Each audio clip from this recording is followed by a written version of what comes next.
At this time, we would like to commence this meaningful event. I would invite all of you to stand for our national anthem.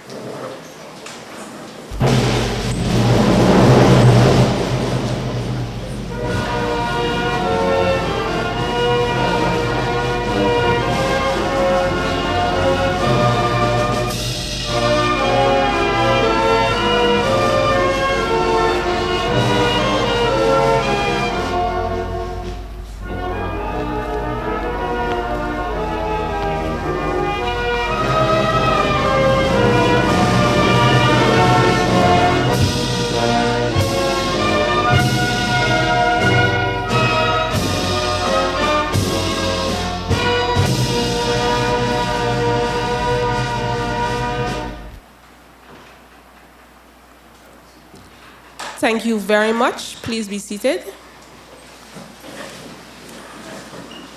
Now let me introduce our distinguished chairperson, Rosemary Ramit.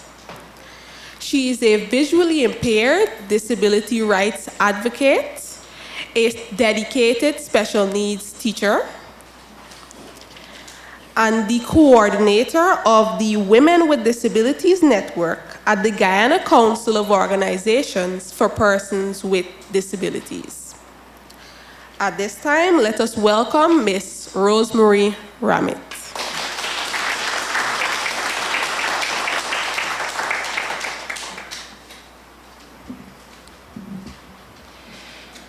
The Honorable Charles Ramson Jr., Minister of Culture, Youth, and Sport.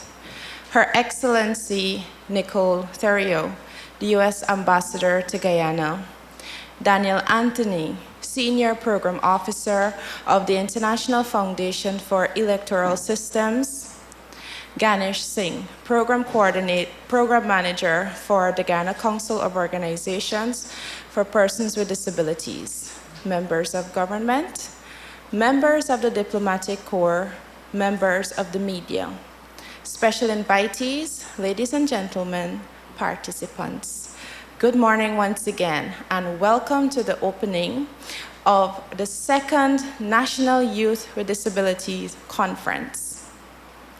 This conference is being implemented by the Guyana Council of Organizations for Persons with Disabilities, GCOPD, in collaboration with the International Foundation for Electoral Systems, with support from the United States Agency for International Development, USAID.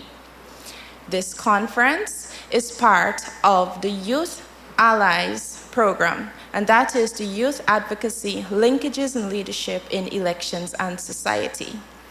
Here to formally welcome you to this event will be Ganesh Singh, the Program Manager for GCOPD. So please join me in welcoming Ganesh Singh.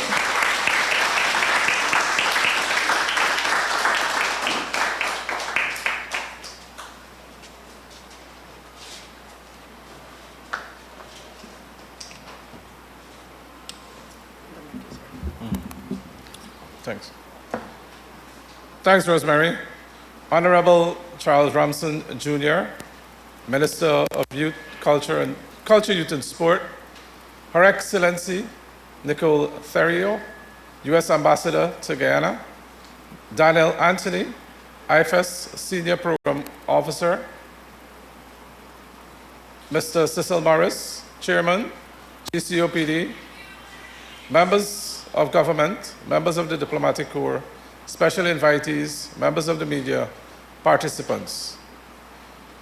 It is my honor and privilege to welcome you to this very important and significant event. It is where young people with disabilities will be able to discuss the current disability landscape and strategize the way forward to ensure that their rights are fulfilled and implemented. Over the past 3 to 4 years, we have seen significant development and transformation as it relates to the disability community. A lot of what we requested in the past and advocated for were and are being implemented across the country. The lives of persons with disabilities are being improved.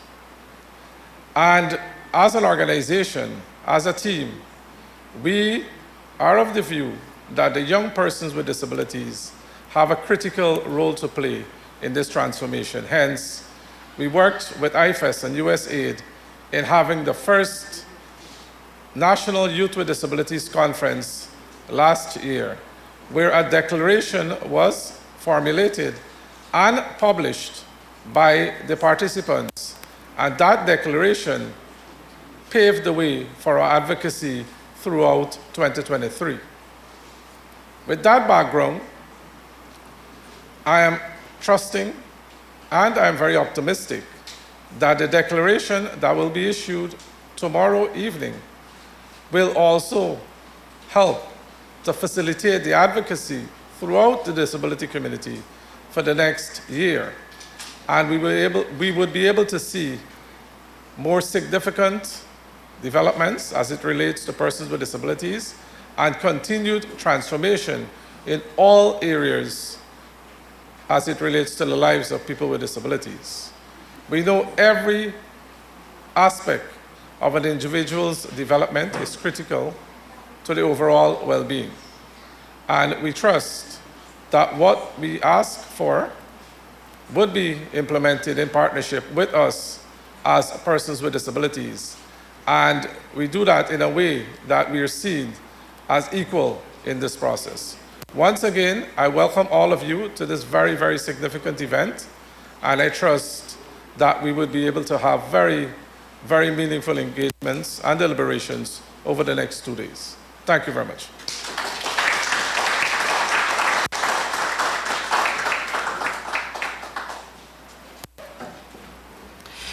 Thank you so much, Ganesh. And as Ganesh said, you are advocates with disabilities, have a lot of work to do over the next 2 days, in which you will be working together and actively participating in ensuring that your rights are represented and your concerns are addressed and raised. At this point, I will now present to you an overview of what the next 2 days would look like. It is no doubt that in all aspects of life, people with disabilities are to be included because they too are part of this process.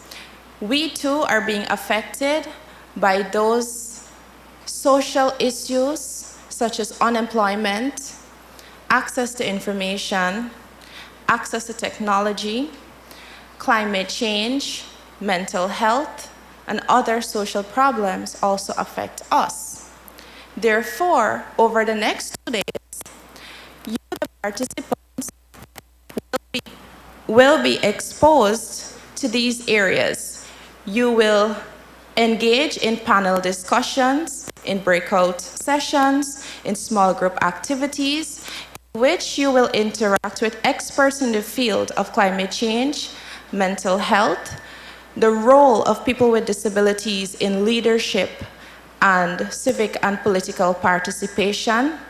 And you will also have facilitated sessions in which you will brainstorm ideas and bring your expertise in the development of the 2024 declaration.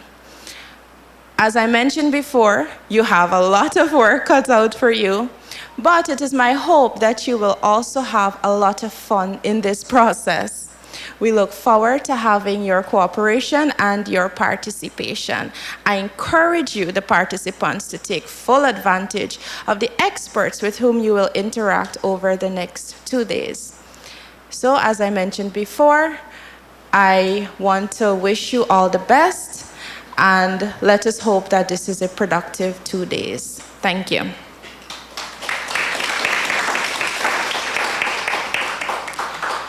As we are moving along in our program, I would now like to invite Daniel Anthony, the Senior Program Officer at IFES, to now deliver brief remarks. Please welcome Daniel.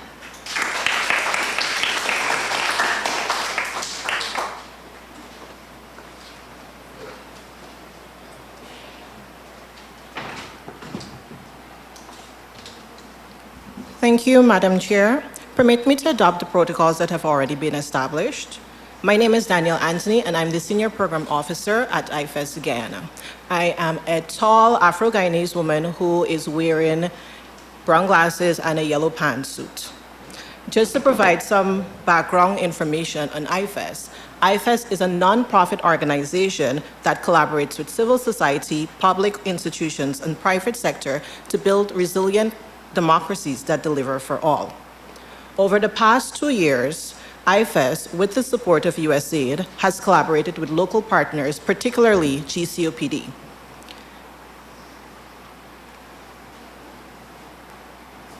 To implement our Youth Allies program. This program has engaged a diverse group of young people across Guyana, particularly youth with disabilities, to increase their knowledge on democratic processes and to build their capacity and knowledge in a meaningful way. As we are coming to the end of the Youth Allies program, it would be remiss of me not to reflect on the past 2 years. And so it is with immense pride and a heart full of hope that I stand before you at the second National Youth with Disabilities Conference to say just how proud I am of everyone in this room. And not just the young persons, all of the organizations of persons with disabilities that are represented here today. I've had the distinct pleasure of working with most of you, and it has been truly amazing to see the personal growth in all of you, and also to see the personal growth in myself, because you've inspired me to continue to advocate for the change that we want to see in Guyana today. In every remarkable youth in this room, I see a spirit of resilience, determination, and unwavering courage. Your presence here today isn't just a testament to your strength, but it is a beacon of light, illuminating the path towards a more inclusive Guyana. We live in a world where differences should be celebrated, where uniqueness is our strength, and where barriers are meant to be broken. You, the young leaders here, are the architects of change. Your dreams, aspirations, and relentless spirit have the power to reshape our society, to redefine norms, and to champion a future where every individual, regardless of their ability, is embraced and valued. I cannot begin to understand the challenges that you face on a daily basis, or even the obstacles that may seem very great at times. But let me assure you that it's not the hurdles that define us, but it's how we respond to them. You have already shown incredible resilience just by being here, by striving for greatness despite the odds.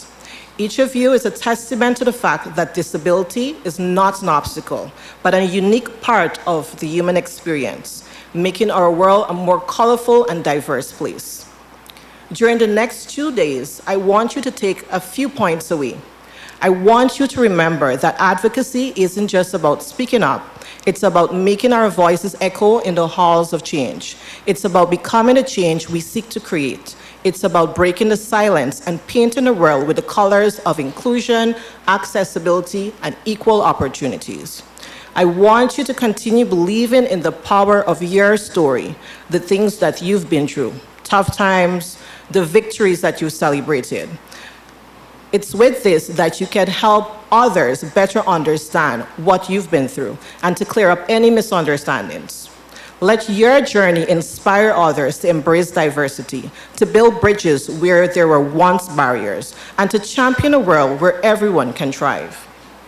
Never underestimate the impact of your actions, big or small. Each step you take towards advocating for change, every conversation that you have, every barrier that you challenge, contributes to a more inclusive tomorrow. As you engage in the conversations and discussions over the next 2 days, remember that you are not alone. You stand shoulder to shoulder with a community of like-minded individuals, all striving for the same noble cause. Together, you are an unstoppable force for greatness, for progress, and for justice, and for a world where every person's potential is nurtured and celebrated. In closing, I urge you to embrace your uniqueness, to amplify your voices, and to continue paving the way for a society where diversity is cherished, where inclusion is the norm, and where every individual, regardless of ability, stands as an equal member. Thank you for being the trailblazers of change. The future belongs to you, and together we can make it a bright and inclusive and boundless one for everyone in Guyana. Thank you.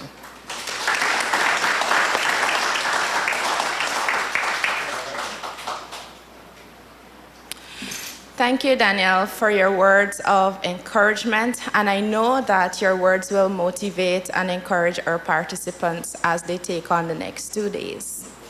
Danielle was correct in what she said. The Youth Allies program provided an opportunity for young people with disabilities to be educated and to be empowered. Because of that, we have seen many shy persons now become confident.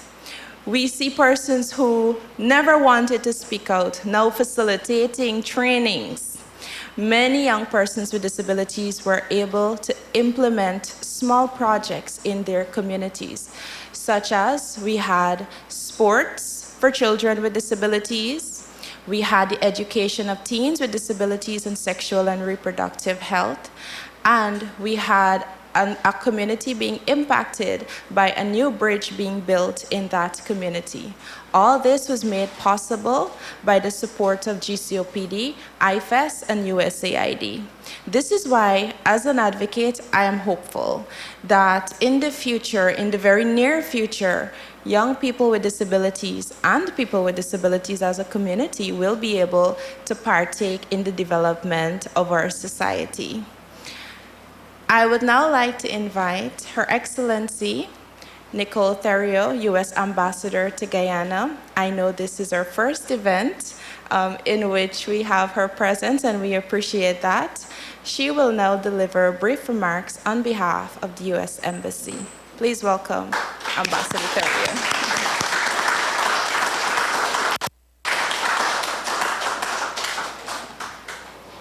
Good morning, everyone. Thank you so much, Rosemary. The Honorable Charles Ramson, who I just found out today is a junior, Ramson Jr., Minister of Culture and Sports, members of the Diplomatic Corps, Ms. Danielle Anthony, IFES Senior Program Officer, Mr. Ganesh Singh, and executives of the Guyana Council of Organizations for People with Disabilities, RGCOPD. Conference participants, members of the media, good morning. It is truly a to be here today to have this opportunity to participate in the opening ceremony of the National Conference of Youth with Disabilities. I look forward to learning more about the incredible work that you accomplished since the inaugural conference and the impact it's had on the lives of people with disabilities. I'm also very interested in the outcome of your discussions over the next 2 days and how you plan to formulate your next steps. No worries. I understand it was just 1 year ago when many of you here today gathered for Guyana's first National Conference for Youth with Disabilities, an amazing milestone and a proud moment. 1 year later, there is so much that you've accomplished. Not least among these is GCOPD's partnership with USAID's Youth Allies, which resulted in GCOPD becoming the first ever disability rights organization to be accredited as election observers in Guyana. And I have to tell you, I'm personally really happy to be here because this event combines 3 of my and the US government's favorite things: empowering youth, empowering people with disabilities, and furthering and enhancing democratic values and democratic processes in Guyana.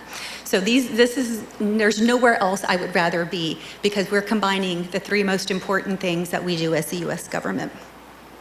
More than 40 young people, including many of you here today, visited over 550 polling stations during local elections on June 12th, and you monitored how accessible the election process was for people with disabilities, and you were providing real-time observations on the local government election process. The recommendations you set forth in your final report provide clear standards for Guyana in order to create access for all in the voting process and to help strengthen the vital democratic institution of elections. Equally important is the work you did leading up to local government elections. Many of you encouraged Guyanese across the country to vote on Election Day. And through Youth Allies Community Action Grants, you used and continue to use your skills and contacts to create positive change in your communities. But you're here today because your work is not yet done. I'm sure you'll use this conference to set more ambitious goals for yourselves, both collectively and individually. I look forward to partnering with you to effectively advocate for full rights and inclusion and an active role in decision-making at the national, regional, and local levels. You're showing that young people with disabilities, like all youth, must be valued and respected as equal partners in development. For that to happen, we must create an inclusive society that recognizes and supports each individual's equal participation. And to be honest, Guyana's not the only place where we have work to do on that. The United States has some work to do on that as well. And we are committed to doing that both in my own country and around the world. Your advocacy will continue to tangibly improve the lives of people with disabilities. The US government recognizes the importance of young people as positive change agents and will continue to empower young Guyanese through our USAID programs, our public affairs section programs, and the partnerships that we have with both the Ministry of Culture, Youth, and Sports and with other parts of the Guyanese government. We also look forward to partnering more actively with Guyanese civil society, Guyanese government, private business, and we will continue to champion inclusion of all in the country's development, as well as equitable distribution of the benefits that accrue. I enthusiastically applaud the great work the GCOPD has done in the past and continues to do.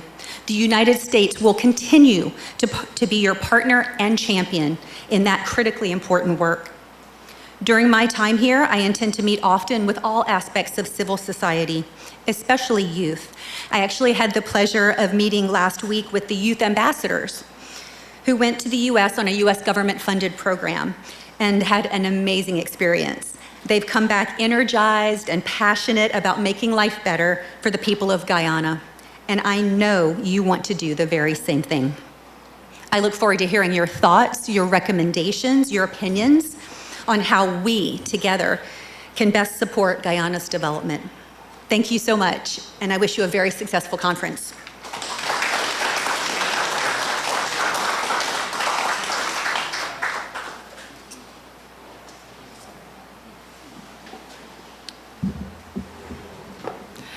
Thank you, Ambassador Theriault, for reaffirming your commitment of you and your team there at the embassy to ensuring that people with disabilities are meaningfully involved and included in whatever process we undertake as a society. I do also want to say that on behalf of GCOPD, we look forward to continued partnership with you, and we hope that we have a fruitful relationship in the future. Before our next speaker is introduced, I would like to invite Shannon Forsythe to read the bio and introduce our next featured address. Shannon?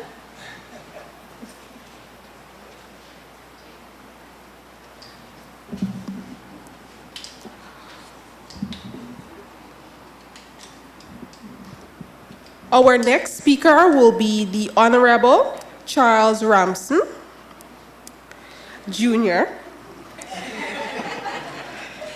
He is an attorney at law and a partner at Ramson and Conway and Associates, and a partner at the Abril Guyana Energy Advisory. Charles Ramson Jr. is a Queens College Old student. He obtained a first-class honors in law from the University of Buckingham in England, where he completed his LLB degree in just 2 years. While at the university, Charles Ramson Jr. was elected president of the Students' Union, and he also played cricket semi-professionally. For his academic excellence, Mr. Ramson obtained the Vice Chancellor Scholarship from the University of Buckingham to pursue his LLM in international law and commercial law. After completing the BVc at Nottingham Trent University, he was called to the Bar of England and Wales in 2008 through the Honourable Society of Lincoln's Inn. Upon returning to Guyana shortly thereafter, Mr. Ramson started working at the Office of the President, and he was called to the Guyana Bar in 2010 after completing his LEC. He commenced private practice in 2012 and has been on the board of directors for several entities. He is also a politician and former member of parliament. As an MP, he was the youngest member in the House, and his membership set a record for Guyana as it marked the only third-generation family as members of parliament. In 2016, Charles resigned as an MP to pursue a master's in oil and gas at the University of Aberdeen on the prestigious Achieving Scholarship. He was the best graduating student, and his thesis, which was on sovereign wealth funds, obtained a perfect score of 100%. One of the rare occasions it has happened at the university's history, in the university's history. Consequently, it was nominated for a national UK award for the best thesis in a geoscience field across all universities in the UK.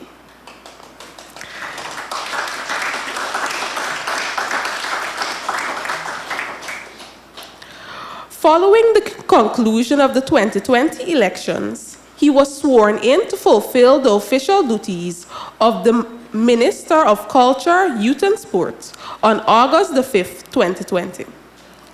In his endeavor to serve the people of Guyana, his mission for the ministry is to promote and develop young Guyanese talent. Charles is married, and he and his wife have 2 daughters together. Please let us welcome the Honorable Mr. Charles Ramson Jr.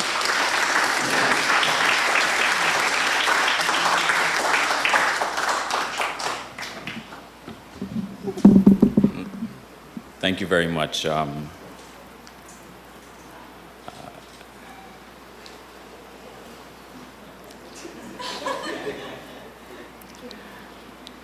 Usually I'm introduced by much worse words. So forgive me for putting you through that. It's a very great pleasure to be here with you today. This is a very important conference, and please allow me to acknowledge also the great work that the organization that has been doing, and also the support that the US and USAID and IFES has been giving to the organization, and for all of the other work that they've been doing as well. Cleo and I have met multiple times, and we've been engaging on a number of things that we see that are in mutual alignment. And we're also happy, Nicole, to have you here.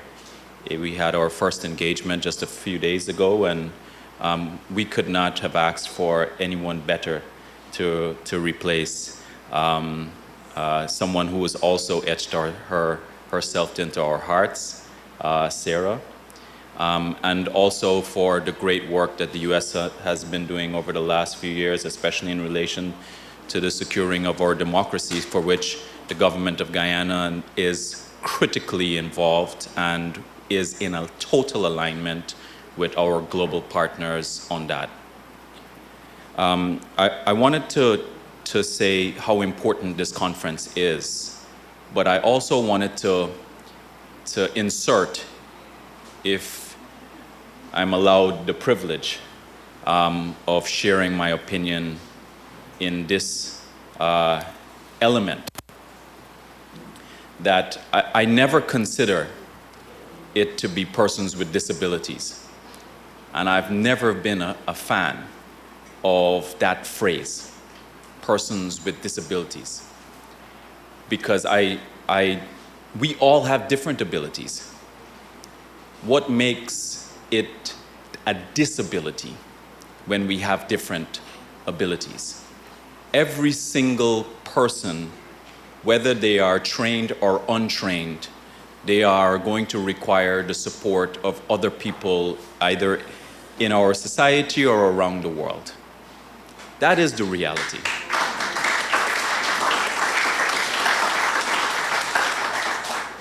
And I'm going to use Rosemary as an example, if you don't mind, Rosemary. I mean, I was just a little bit embarrassed there, so I'm going to put a little bit of embarrassing myself by saying what a great presentation you did, and also the emceeing that you have done. Now, who could tell, other than the accompanying to the microphone, that Rosemary has a disability? No one. No one. And she would have done as good a job or even better than many MCs that I've had before.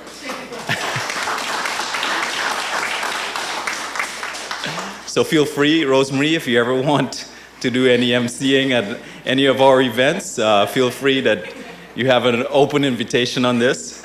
But yeah, I think that that's something that I wanted to share my opinion on at the outset.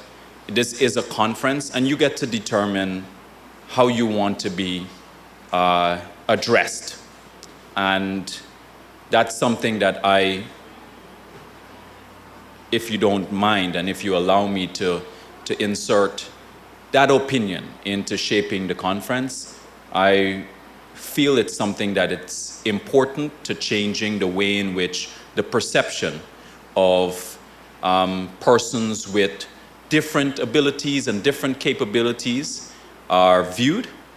And we've come a long way in the country. Like Nicole, we've also have a very far way to go. I am going to say a little bit in a minute about what the government has been doing already, and but the channel that is done mainly, that's through, in terms of where the budgeting capability is, it's through the Ministry of Human Services.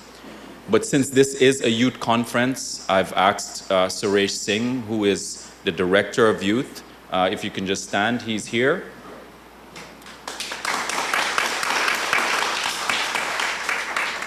I've asked him to be here, and I know the government wasn't invited to be a participant in this conference, but that's something that we would like to meaningfully do, participate in the conference, if not this one, maybe the next one, because it's for situations like this particularly, when we see persons being accompanied to get to where they need to go, it shows the importance of partnership.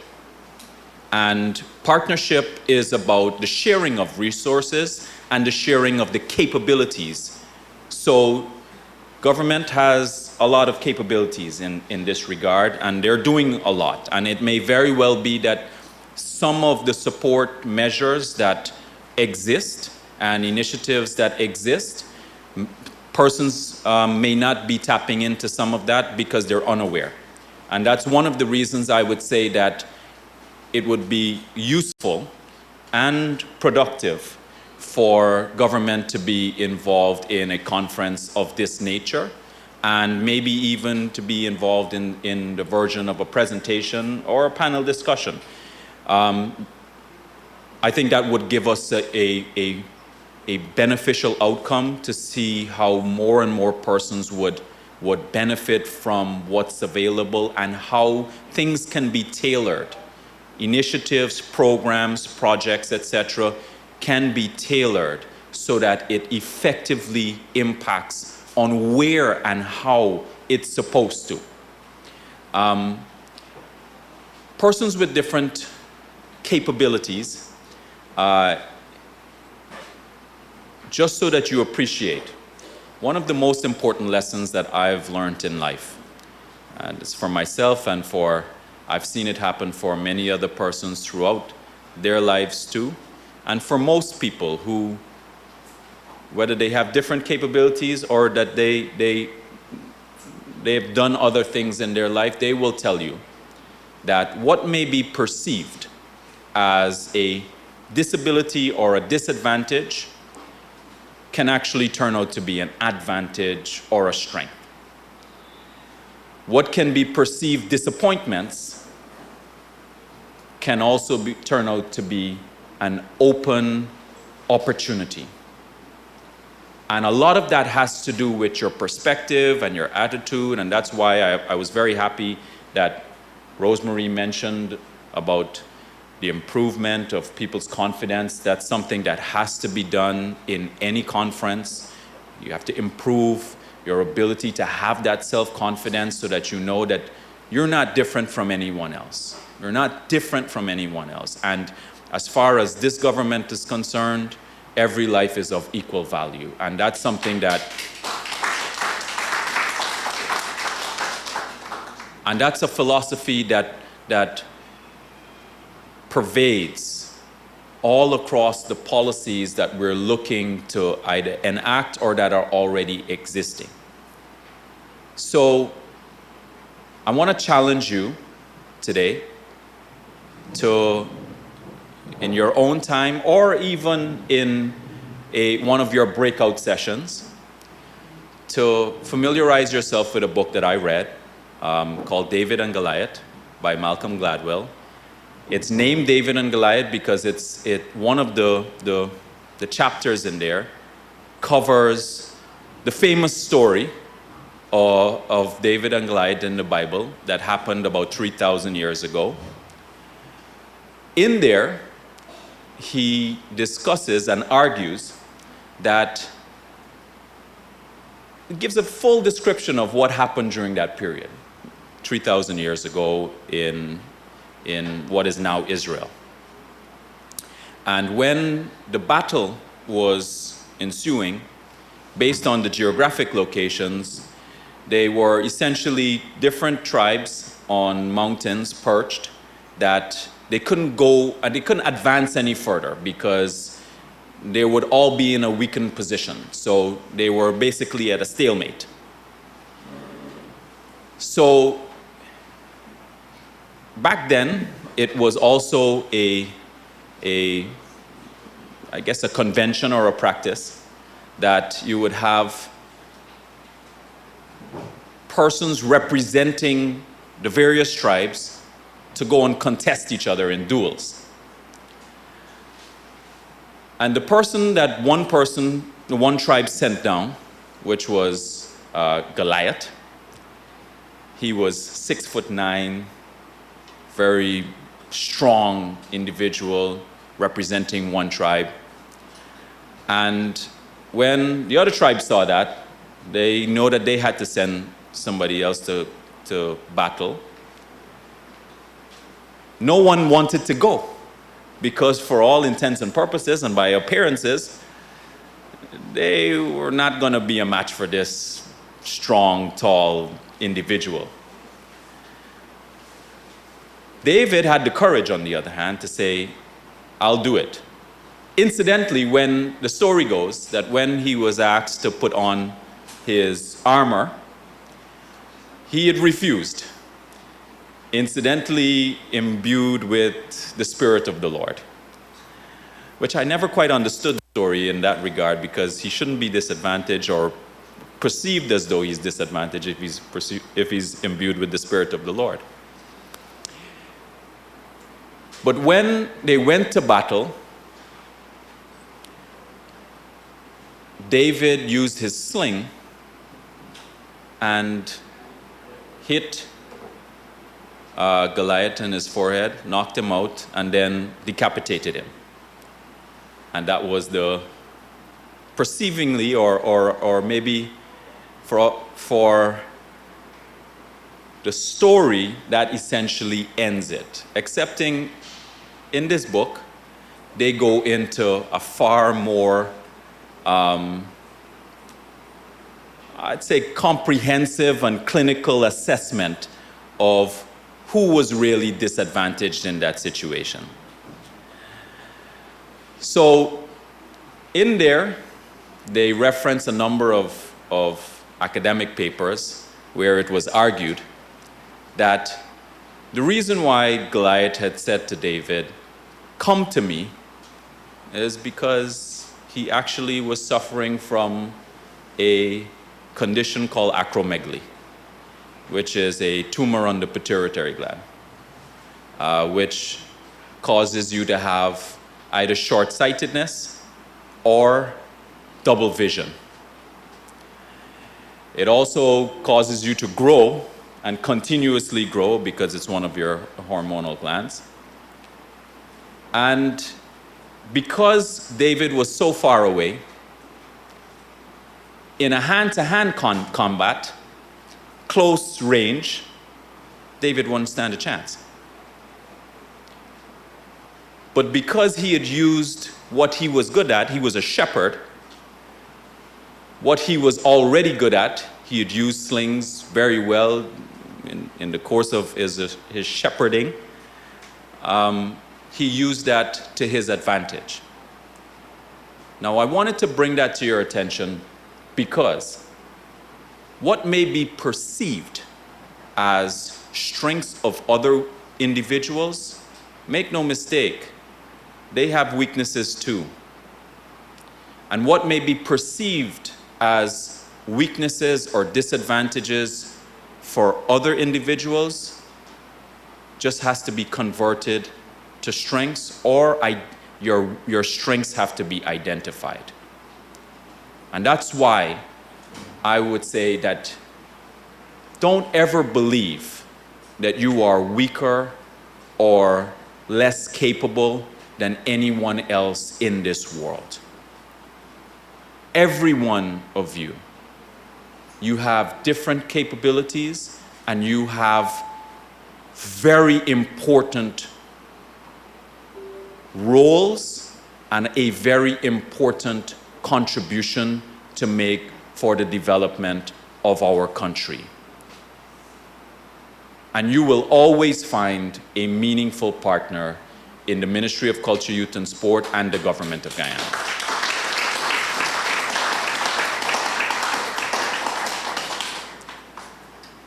I cannot conclude without discussing a little bit about what has been done over the last couple of years that are highlights.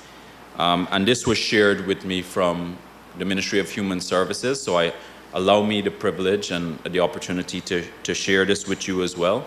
I'm sure there's a lot more that they are doing, but these are some of the highlights. So the Government of Guyana has placed great emphasis on providing a better life for persons with disabilities. This can be seen in the policies and activities that have been implemented in just 3 years. In 2021, over $120 million were allocated in the budget training of persons with disabilities, provision of assistive aids, and the setting up of business revolving fund for persons with disabilities. In 2022, 260 persons with disabilities benefited from training provided by the Ministry of Human Services and Social Security. Over 700 persons received assistive aids, including wheelchairs, walkers, and canes. In June of 2022, His Excellency, the President, Dr. Mohamed Fanali, announced special needs one-off grant of $100,000 for children with disabilities, which benefited over 5,000 children. Also in June 2023, the Honorable Minister of Human Services, Dr. Vindi Prasad, also announced that persons with disabilities can now access public assistance without being subjected to a means test. And once it is established that the person has a disability, they will automatically receive public assistance until the age of 65, from which they will be transferred to old age pension. After this announcement, the number of persons receiving public assistance for permanent disability increased by almost 6,000 persons. In 2023, a state-of-the-art disability training center known as the Learning Lab opened its doors in June. To date, over 200 persons with disabilities were trained through the lab, and this figure is expected to double in 2024. The government continues to view persons with disabilities as an integral part and an important partner in the development, and will continue to consult with you in the development and implementation of programs and policies to improve the lives of persons with disabilities. So those are some of the highlights of some of the initiatives that the government has been pursuing over the last 3 years, and we expect that to continue and to expand, especially as we continue to become a lot more aware, enlightened, and prosperous. I cannot conclude without emphasizing one thing, that we are currently faced with a threat over our territory on a matter that was settled since 1899. In fact, the phrase that was used then was full, final, and perfect. That was the phrase as part of the arbitral award in 1899, of which Venezuela had its representative. This controversy, not dispute, this controversy that Venezuela has opened up is based on a note from a person who was involved that was dead. A note purportedly he had written had only asked for it to be opened after he had died. For any controversy where partners need anything to be settled, you can first engage in bilateral engagements. But according to international law, there are many means of settling disputes or controversies. We have been having talks with Venezuela for decades. For decades. In 2014, the Secretary General of the United Nations referred the matter to the International Court of Justice, one of the organs of the United Nations, and is the means of a judicial settlement within the framework of international law. It is the means of settlement of any kind of controversy or dispute where any state can bring any matter relating to its statehood to that international body of the United Nations, for which any decision is binding on parties. It is binding on parties whether they participate or not as an organ of the United Nations. That is the international law. Venezuela has accepted our control of the territory for the last 100 years. 100 years. In fact, 123, 24 years. So the UN Secretary General referred the matter to the ICJ. We are before the ICJ to have a definitive conclusion for what they believe to be is their case for this controversy. So if you have a claim, everybody in life knows, whether you're in this part of the world or any part of the world, you know that there's a means for which you can settle an outcome. Generally, it's before a court. Well, this is before the court. So before waiting to get an outcome from this court, Venezuela has now embarked on a referendum for which they can have an outcome where they have been clothed with their own decision to pursue acts over Guyana's territory. I don't want anyone to be unclear about the facts of this. Guyana's territory has been settled since 1899. All of our international partners stand by the method that we have chosen that has been adopted, which is through the International Court of Justice. All of our international partners have been very clear about that position. Because what is the alternative? What is the alternative if you do not accept that there is a means by which an outcome can be settled by an authority, an accepted authority that has been established? Then it becomes might is right. Anyone can go in anywhere and take over anything.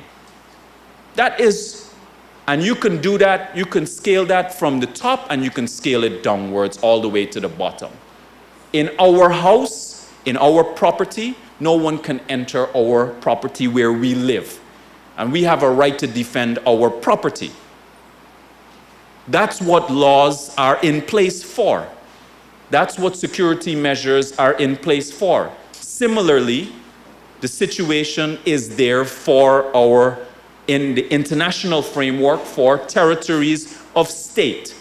Our state, which was defined as 83,000 square miles, 214,970 square kilometers, was defined since 1966, before when we became a state, the republic, when we became an independent state, and then subsequently a republic.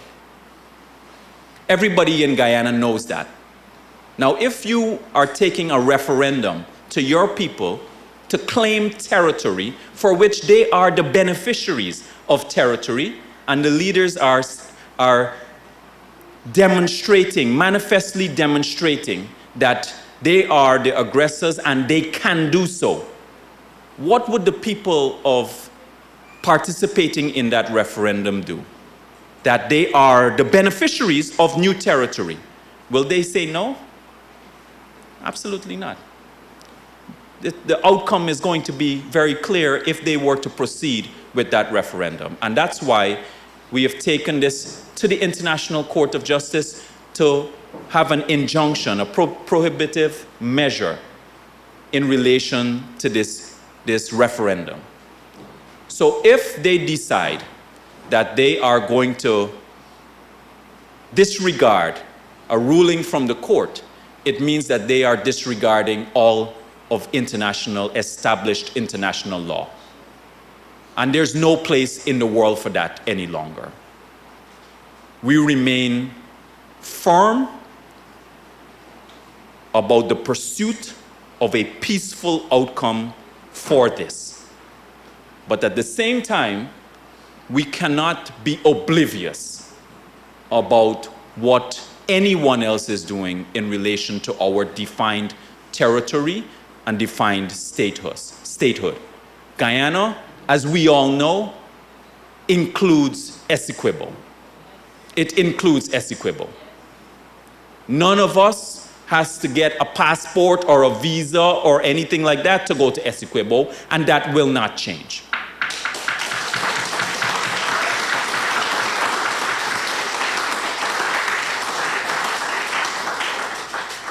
And it must not change. And that's why when we speak on this issue, as a population, as a government, as individuals, we must speak in one voice. One voice. Essequibo belongs to Guyana. That will never change. And we are pursuing as forcefully as we could a peaceful resolution of this controversy, and that is through the International Court of Justice.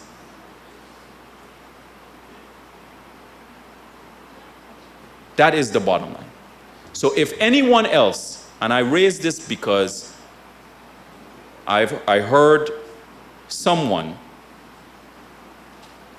speaking generally that in relation to this issue, feeding on the propaganda that Venezuela is injecting into their population. So it is important for leaders, wherever they go, and I don't exclude anyone here from that term of leader, national leader, to be clear about what is the facts and that we know that our case is built on legal rights. So everyone here is now in a position to be informed and educated so that you can, if anyone tells you anything otherwise, whether they're Venezuelan or they're Guyanese or anyone else around the world, you can say with them very clearly what are the facts. We're going to be publishing shortly on our page what are the various pages on the government. It has been done already. We're going to keep doing it again. We're also going to be distributing information all across the country on a fact sheet. What are the essential facts in relation to this so that you can be familiar with that. And I'm also going to ask, we're going to share this with the organization of the organizers of this conference. I'm also going to ask that you do a special session just to go through that fact sheet so that everyone else is aware. Finally, on the third, we're having two activities that we would love for everyone to participate in. One is a Circle of Love hand-holding event on the 3rd of December, which is a Sunday. Sunday coming, not this Sunday, the Sunday after. And then at the National Stadium, we're doing a reflection of patriotism, which is a national event, which is the same day that they're holding their referendum. But that event, we're expecting thousands and maybe tens of thousands of persons to come to show that we are not in any way, in fact, I should say, we are united on this issue and we will never be disunited on this issue. Thank you very much, folks.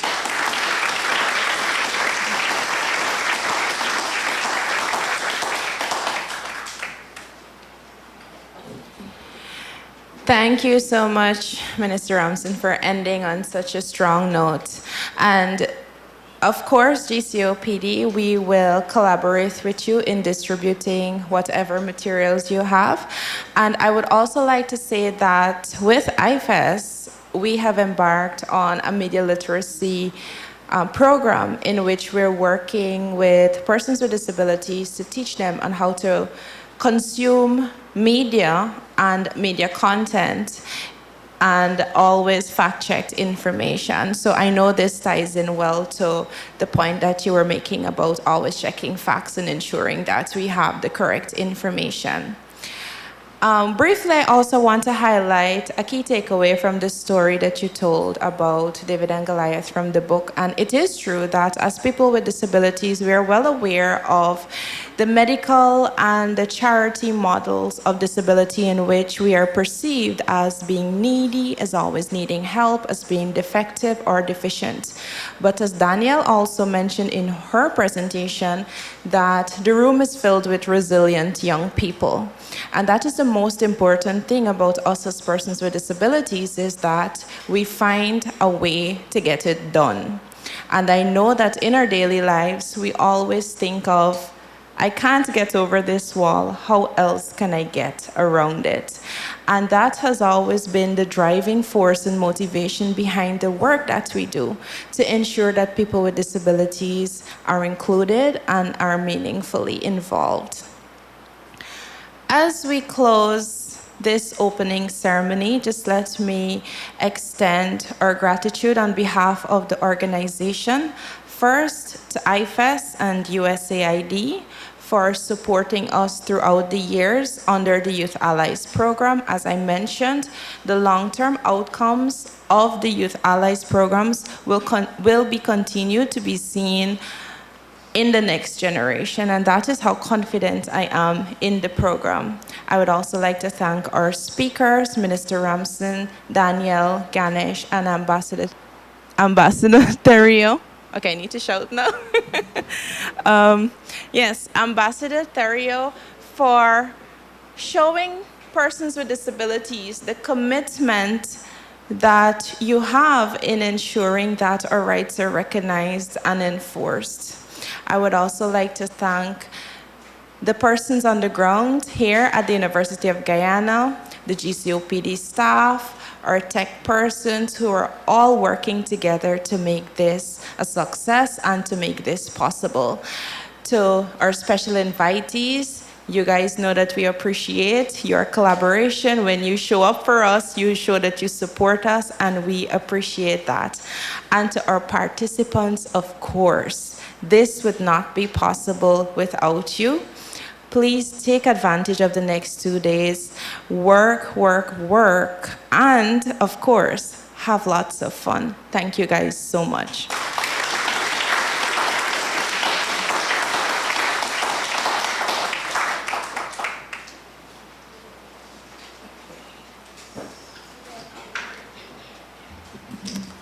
Good morning once again, all. At this time, we'll be taking a moment to have a coffee break. The break is going to be about 20 minutes. So if you, all right, it will be 15 minutes, a 15-minute coffee break. Now there are some refreshments available for you all.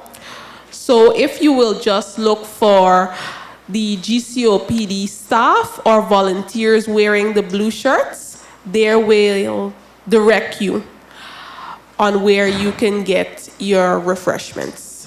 Thank you.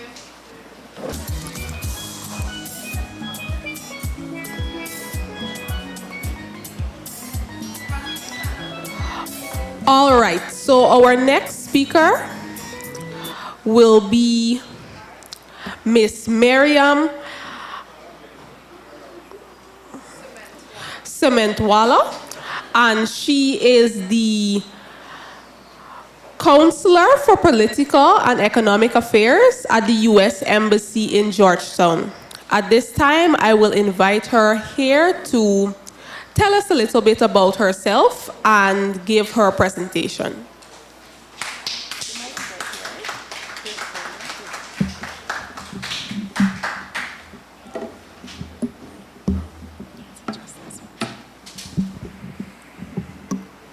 Good morning, everyone.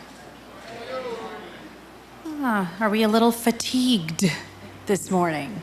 Good morning, everyone. Good morning. That's much better. I am so honored to speak with you today because who you are and what you're doing is at a personal level so important to me.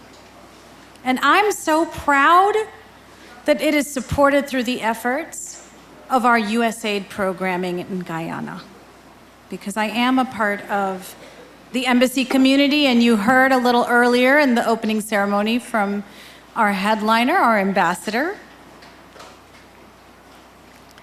But today, let me start with thanking my friend, Ganesh Singh, and his better half, Rosemary, and the executives of the Guyana Council of Organizations for People with Disabilities, and most importantly, you, the conference participants, for having me here. Because I am here today as one of you, an advocate, an ally, a champion, a person who fundamentally believes in the equal and equitable participation of all people in society, civic life, employment, and their country's inclusive growth. You might have heard of me, as Rosemary just shared, because of my day job. I'll tell you a funny story. I am often in the newspaper, and I don't even know that my picture is in the newspaper. I do serve as the head of the political and economic section at the US Embassy in Georgetown, and I'm proud to serve under the leadership of Ambassador Nicole Theriault, from whom you heard earlier today. But I wasn't born a diplomat, or a trained lawyer, or a human rights activist, or a drafter at the United Nations headquarters of the Convention on the Rights of Persons with Disabilities. Why don't I know I'm in the newspaper? That my picture's there?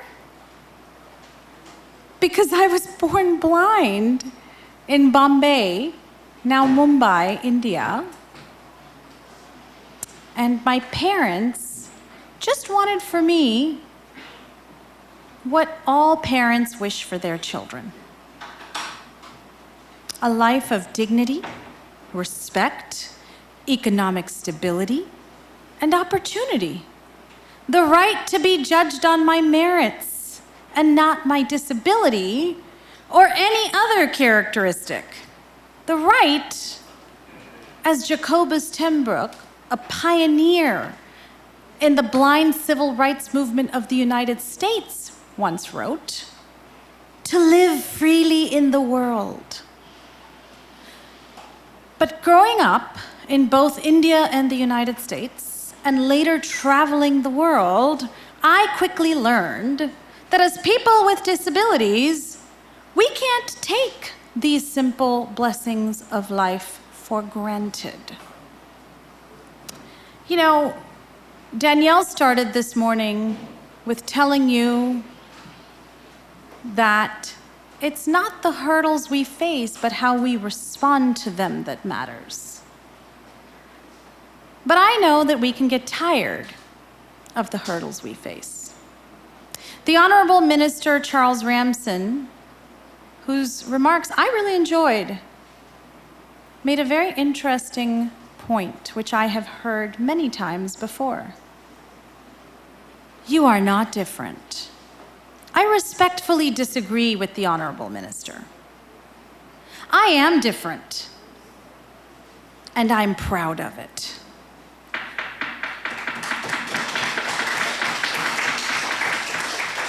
And you should be too. I've always said blindness is both my blessing and my secret weapon. And this is what the minister said as well, in one sense, about perceptions. He's right about that. Why? Well, in my case, I can't be afraid of that which I cannot see. So blindness has allowed me to seize opportunities, like going to do human rights research after the Second Intifada in Ramallah, Nablus, and other parts of the West Bank. I wasn't afraid back then of running through tear gas because I just closed my eyes. It didn't matter if I didn't have them open. I couldn't see it anyway. I wasn't afraid of going at all into what people called war zones because I couldn't see the images others saw that might have daunted their spirit and broken their will. I learned in those situations that people were willing to talk to me, to trust me, even to listen to me. I wish my husband would do that sometimes. No, but he really does. But I'll tell you, they trusted me and they listened to me because they saw something of themselves in me. Vulnerability, evidence of our common humanity. Blindness gave me access. As a person with a disability studying human rights law in Ireland, I was tapped for my lived experience and my legal expertise to join the drafting process of the UN Convention on the Rights of Persons with Disabilities in New York. That is when I saw the critical role civil society played. 15 people, disabled and non-disabled alike, persuaded over 180 countries then that we needed a disability rights treaty, and now we need to implement it. And as a part of civil society, I could say things US diplomats couldn't. And I did, then. Behind closed doors and with friends, I still do. It makes me very undiplomatic. And that is why I told you that I respectfully disagree with the Honorable Minister. But when I was in New York, I helped advocate for a new article of international law, the right to rehabilitation, Article 26 of the treaty, because I saw the connection between the economic necessity for rehabilitation services and its connection to political rights, such as the ability to vote. And I understand that you've done some work on this. If you don't even have the skills through rehabilitation to live in the community and participate in your society, how will you understand your political system? Go vote, or better yet, even run for an office yourself. Be brave, get out there, do this. It is possible. Blindness has made me memorable, and it still does, for better or worse. So, I always had to make sure it was for the better. Is that a lot of pressure? Are our failures magnified? Yes, sure. What are we going to do? We're going to try not to fail. We're going to try not to fail through conferences like these, through networks like these, so that we can help each other be better.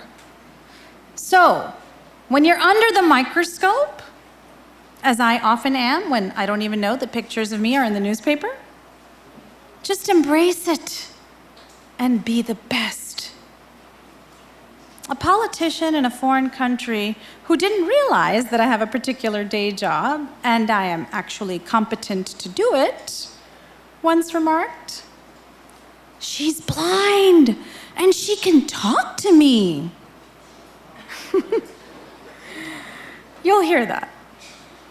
Was I underestimated? Yes. You will be too.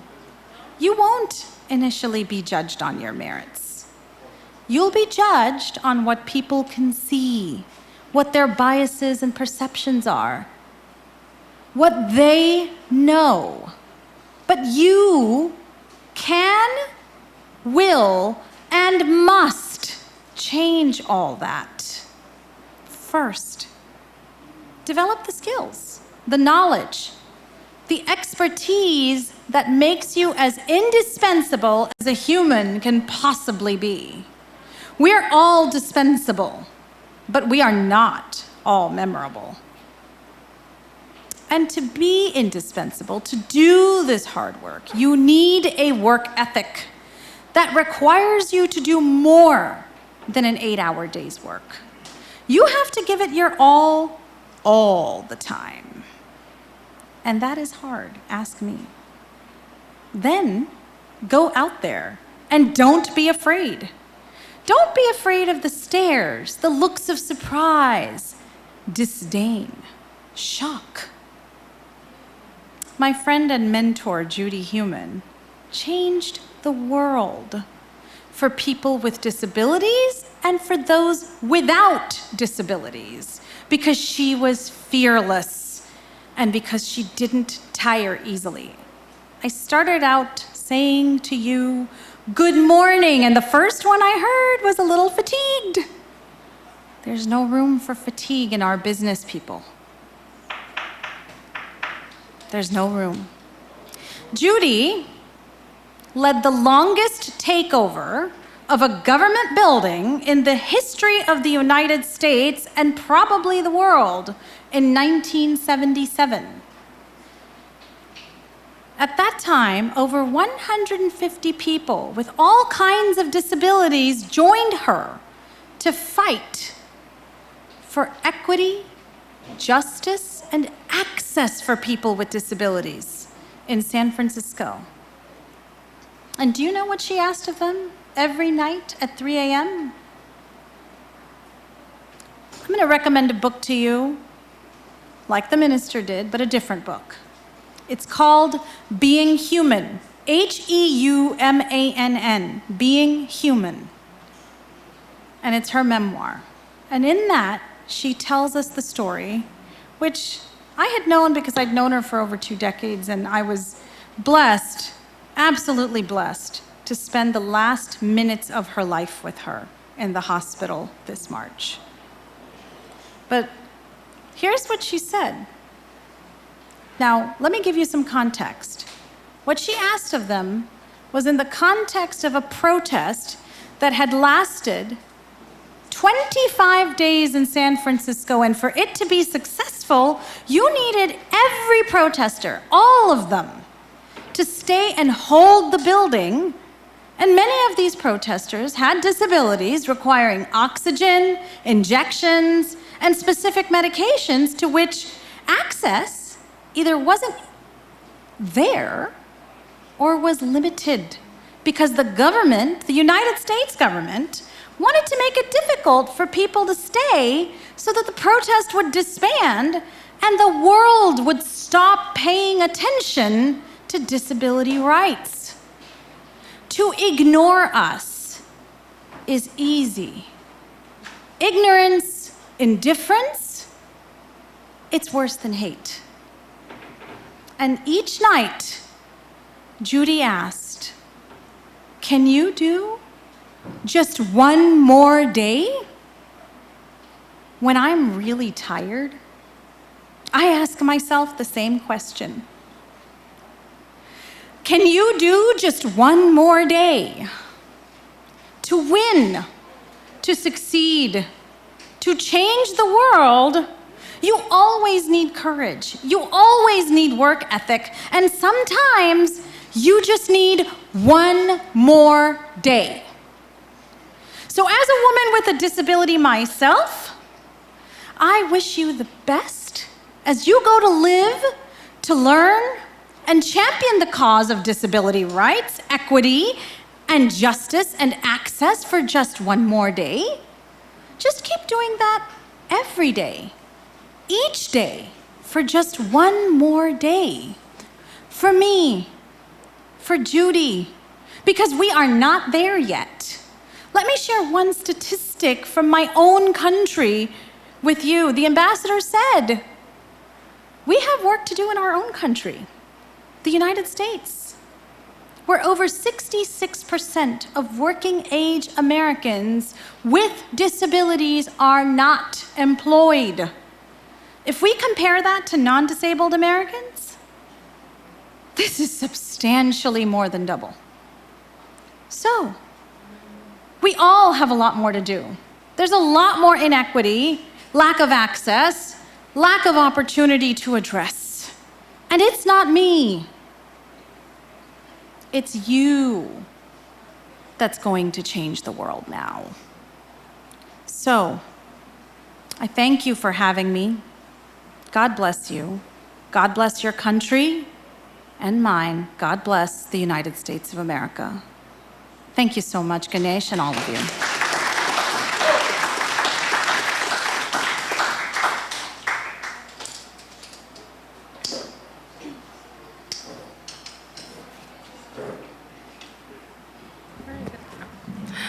Thank you. So let's give her another round of applause.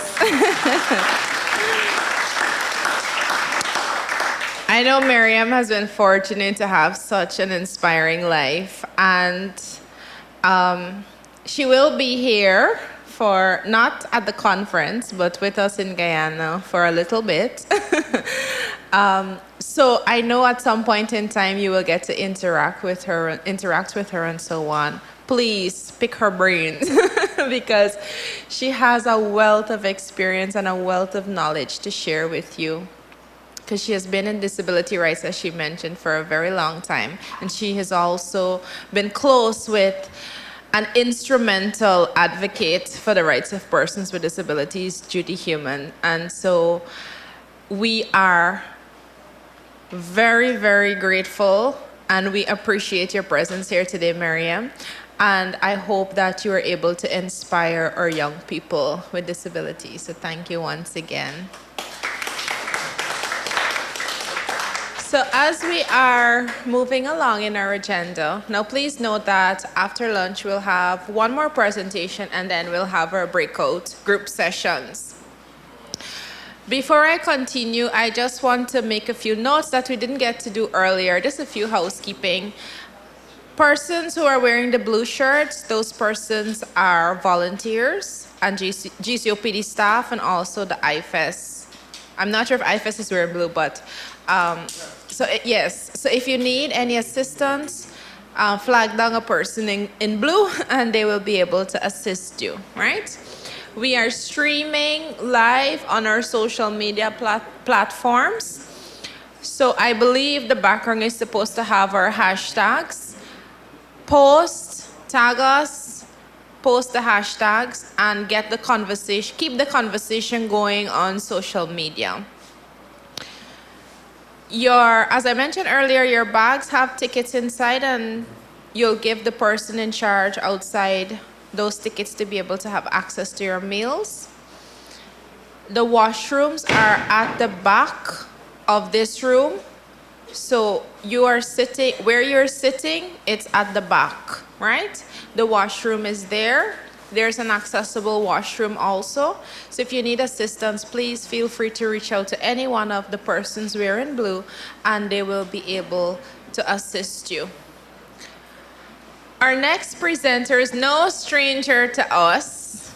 Is there anybody here who doesn't know Danielle? Exactly. See, good. So, Danielle is the Senior Program Officer, as you heard us saying earlier, for IFES. We have been working very closely with her and the team at IFES over the past 2 years. And she will be presenting on the current measures available to vote as persons with disabilities. So if you are preparing to vote in 2025, right, Ganesh? Don't want to get my information wrong. In 2025, many of you will be voting for the first time, so I urge you to take note because these are the measures that are available and that will facilitate your right to vote. Welcome, Danielle. Over to you.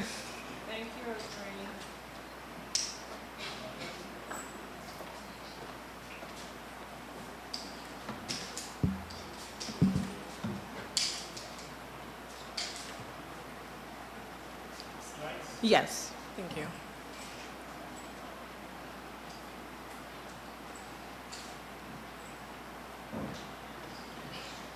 While we wait for the slides to come up, oh, it's up. How many of you voted at the last local government elections? Can you indicate how many of you voted or was able to vote at that election? So not many of you. In the room, how many of you are over the ages of 18 years? Most people. All right. We usually do this session in our training. It's called Rights and Responsibility. And I want, because I'm seeing some facilitators here, and I want you to shout out, in relation to elections, what is your right? Gabby, shout out. You have a right to vote, and every right is coupled with a responsibility. So someone else, what is your responsibility? You had a number of responsibilities in relation to elections. You had a responsibility to know who your elected official was in your community, know who is going to be a candidate in, well, the upcoming elections is going to be national and regional elections. And you have the responsibility of learning the process of voting and the different measures to facilitate voting, especially for young people with disabilities. Now in Guyana, switch slides, please.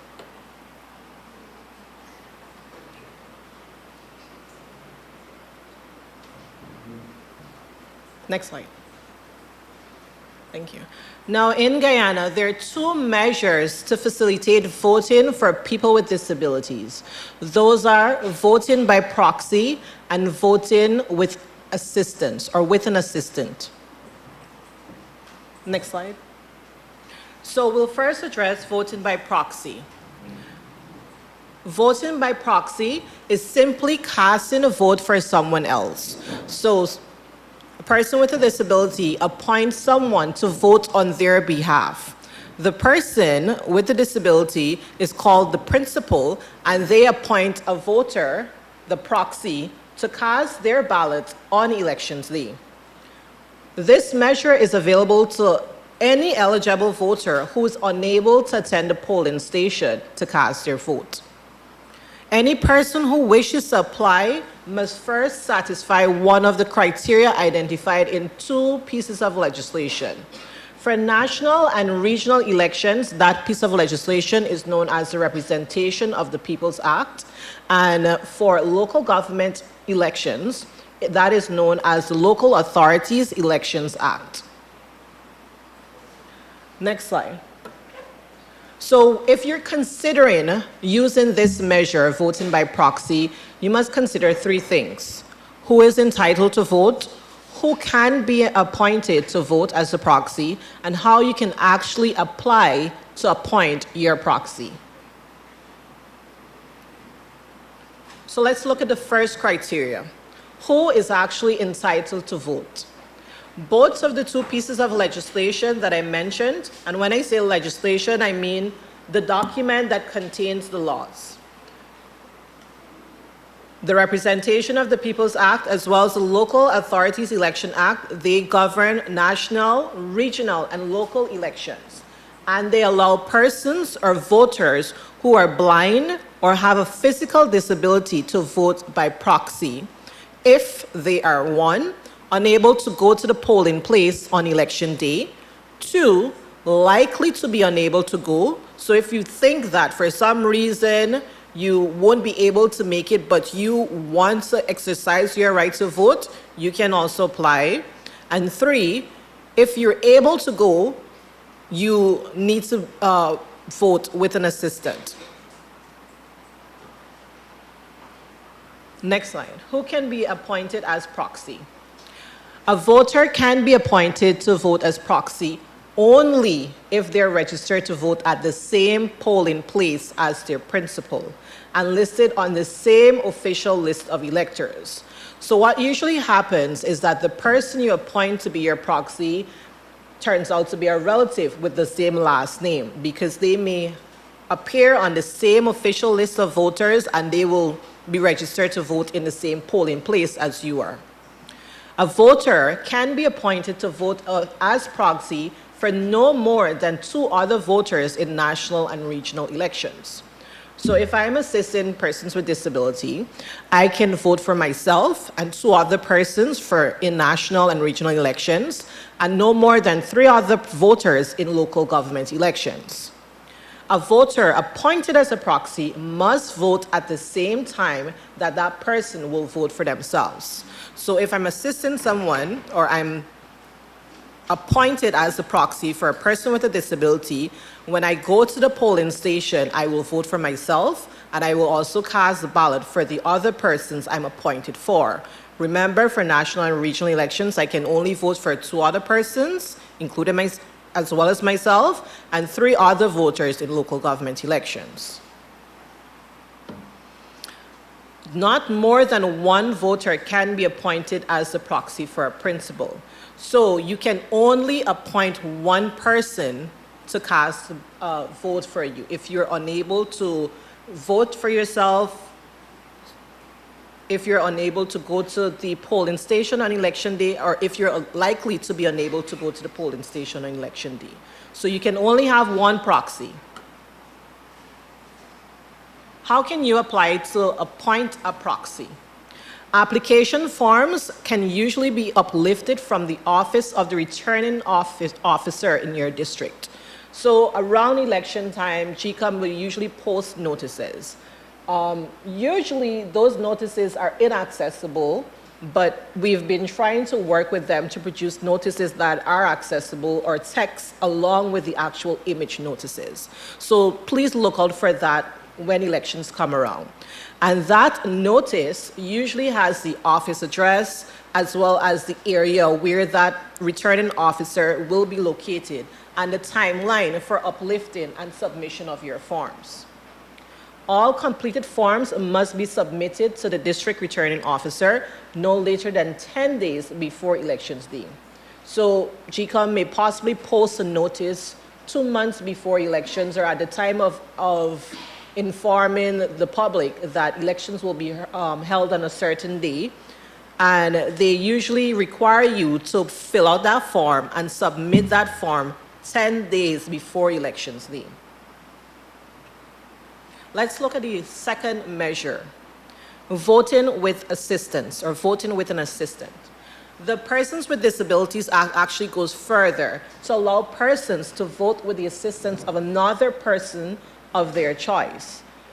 I say their choice, but again, there are some stipulations behind it. It's usually the same person who appears in the same list of electors, a family member, usually turns out to be that person. The person with a disability and their assistant is allowed to access the polling booth together, where the assistant must mark the ballot in strict compliance with the instructions of that person. So when you go to vote, your assistant is the one who actually marks the ballot. And they must do so. If you say vote for party X, they must mark for party X. And then the assistant is required to swear to a document saying that these were the instructions from the person with a disability, and I followed those instructions strictly, they said. So well, they won't ask you who they voted for. And they also swear not to reveal the contents of the ballot.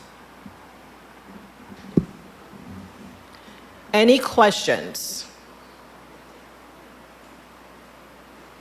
Has anyone in the room ever utilized any of the measures that we spoke about today? Whether it be proxy voting, I see 1, 2 hands, 3. And if I can get some feedback from the crowd, what was your experience? Which one of the measures you utilized and what was your experience? Gabriel? Yeah.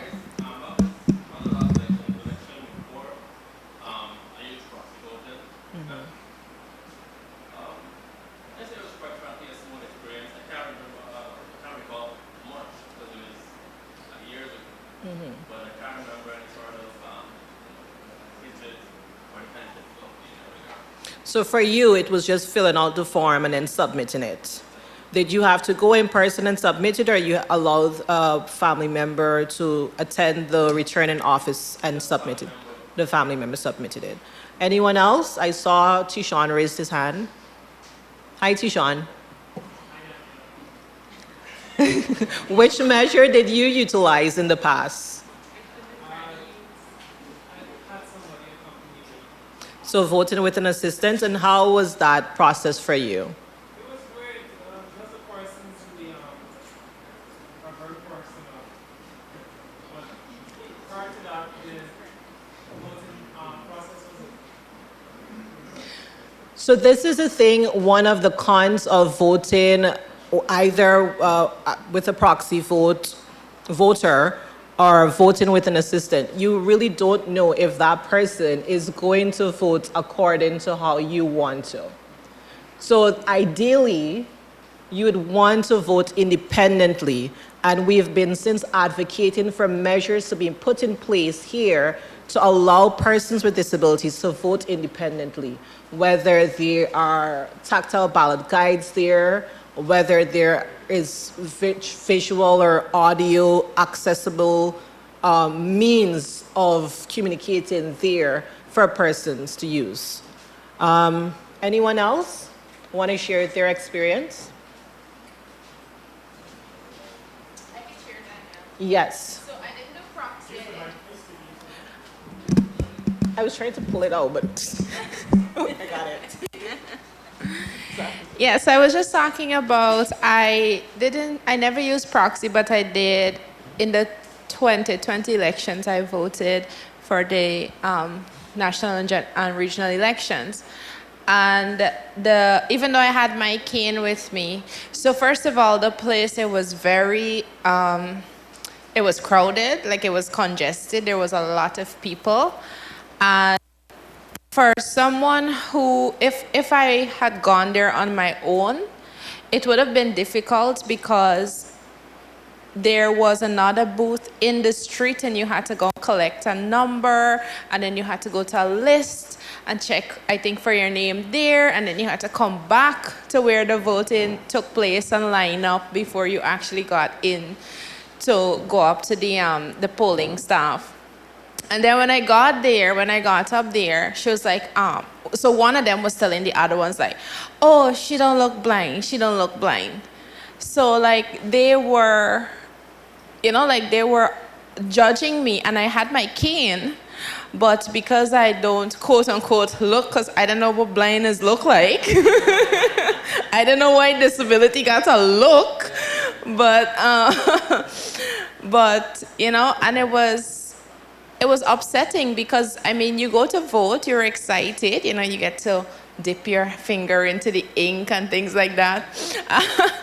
And you meet up with something like that. It can be very discouraging, especially if you're a first-time voter. So that was my experience. Thank you for sharing, Rosemary. And it truly can be disheartening not being able to vote independently and then going to the polling station and having your experience being marred by someone's insensitive comments. But this brings me to the end of this presentation, unless you have any further questions to ask. Thank you.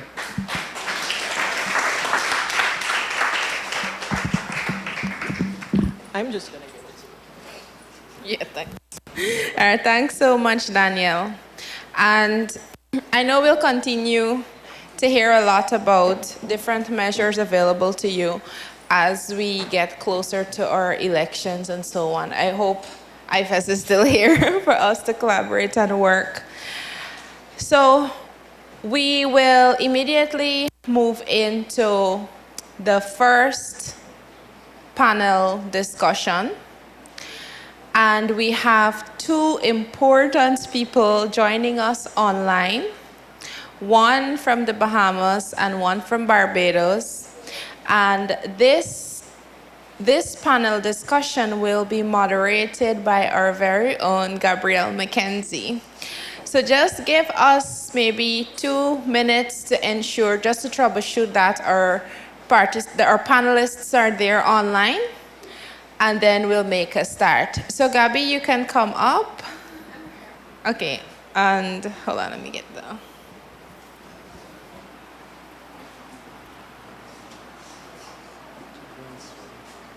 Oh. Gabby? Oh, you want to come up? Sorry. You want to come up? I want to come up.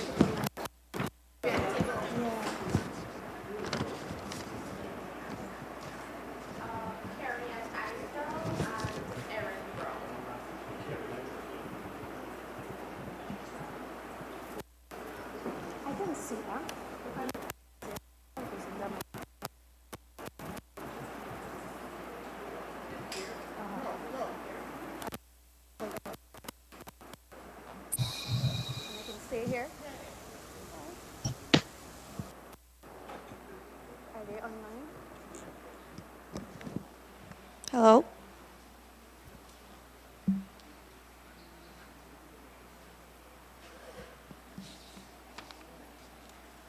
Good morning. Hi, good morning.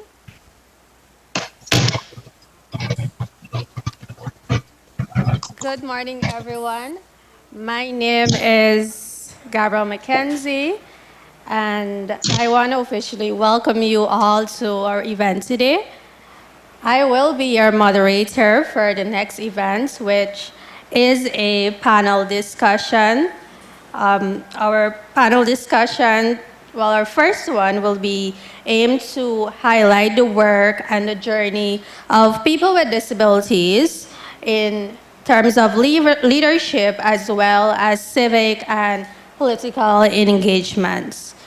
Now, on this panel, we will be hearing from Erin Brown and Carrie Ann Eiffel.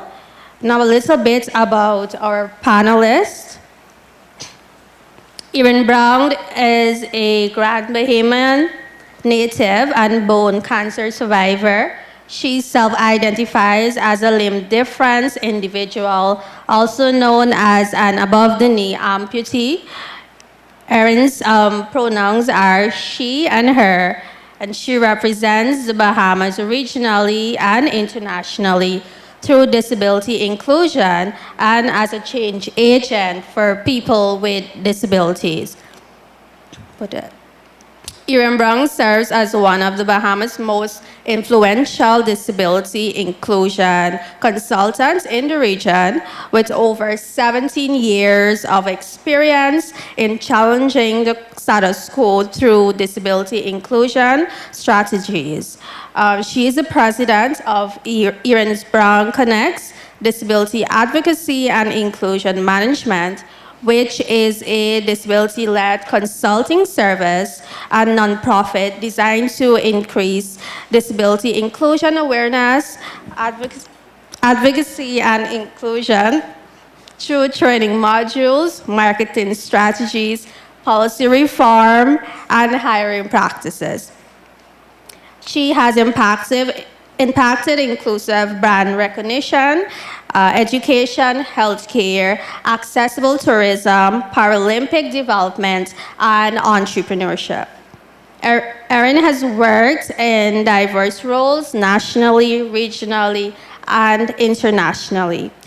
Erin leads the Office of Disabilities and Compliance at the University of the Bahamas, which is responsible for the integration of inclusive education within academia, inclusive policy reform, the implementation of academic accommodations, and inclusive workforce retention. Erin's specific focus includes women, youth, entrepreneurs, and athletes with disabilities. One interesting fact about Erin Brown is that she is the first and only Bahamian PTS2 female para triathlete to train in the U.S. Olympic and Paralympic Center in Colorado Springs and completed the 2020 Paralympic Games and Paratriathlon Tokyo qualifier. Erin continues to inspire people with disabilities in the Bahamas, the Caribbean region, and our global community to show up authentically. Now, a little bit about Carrie Ann Eiffel, who is joining Ms. Brown on the panel. Carrie Ann Eiffel has been an advocate for disabilities and inclusion for over 20 years.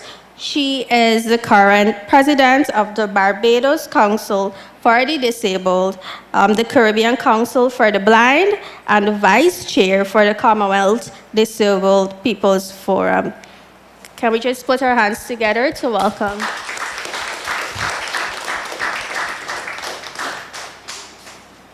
All right, I would just like for each one of you to share a bit about your background and journey into political and civic engagement. More specifically, what motivated you to become involved in the political and civic life despite the perception of disability in your society? We can start with Ms. Eiffel. Good morning, everyone. And it's nice to sort of be in Guyana again. What motivated me? What motivated me is I never ever wanted to be involved in politics. In fact, I was asked once if I ever thought about it, and I said, I like to sleep at night. I'm a decent, honest woman, so no, it's not my thing. But as has always been the case in my life, when called, I answer.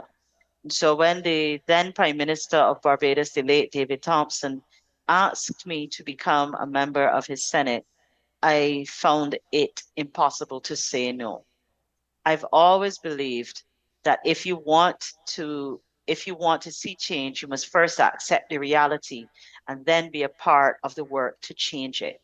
And the reality is that persons with disabilities in Barbados and in the Caribbean, and I suppose I would have to say in the world, having listened to what Miriam said this morning about the unemployment rate, the reality is that expectations remain too low when it comes to persons with disabilities.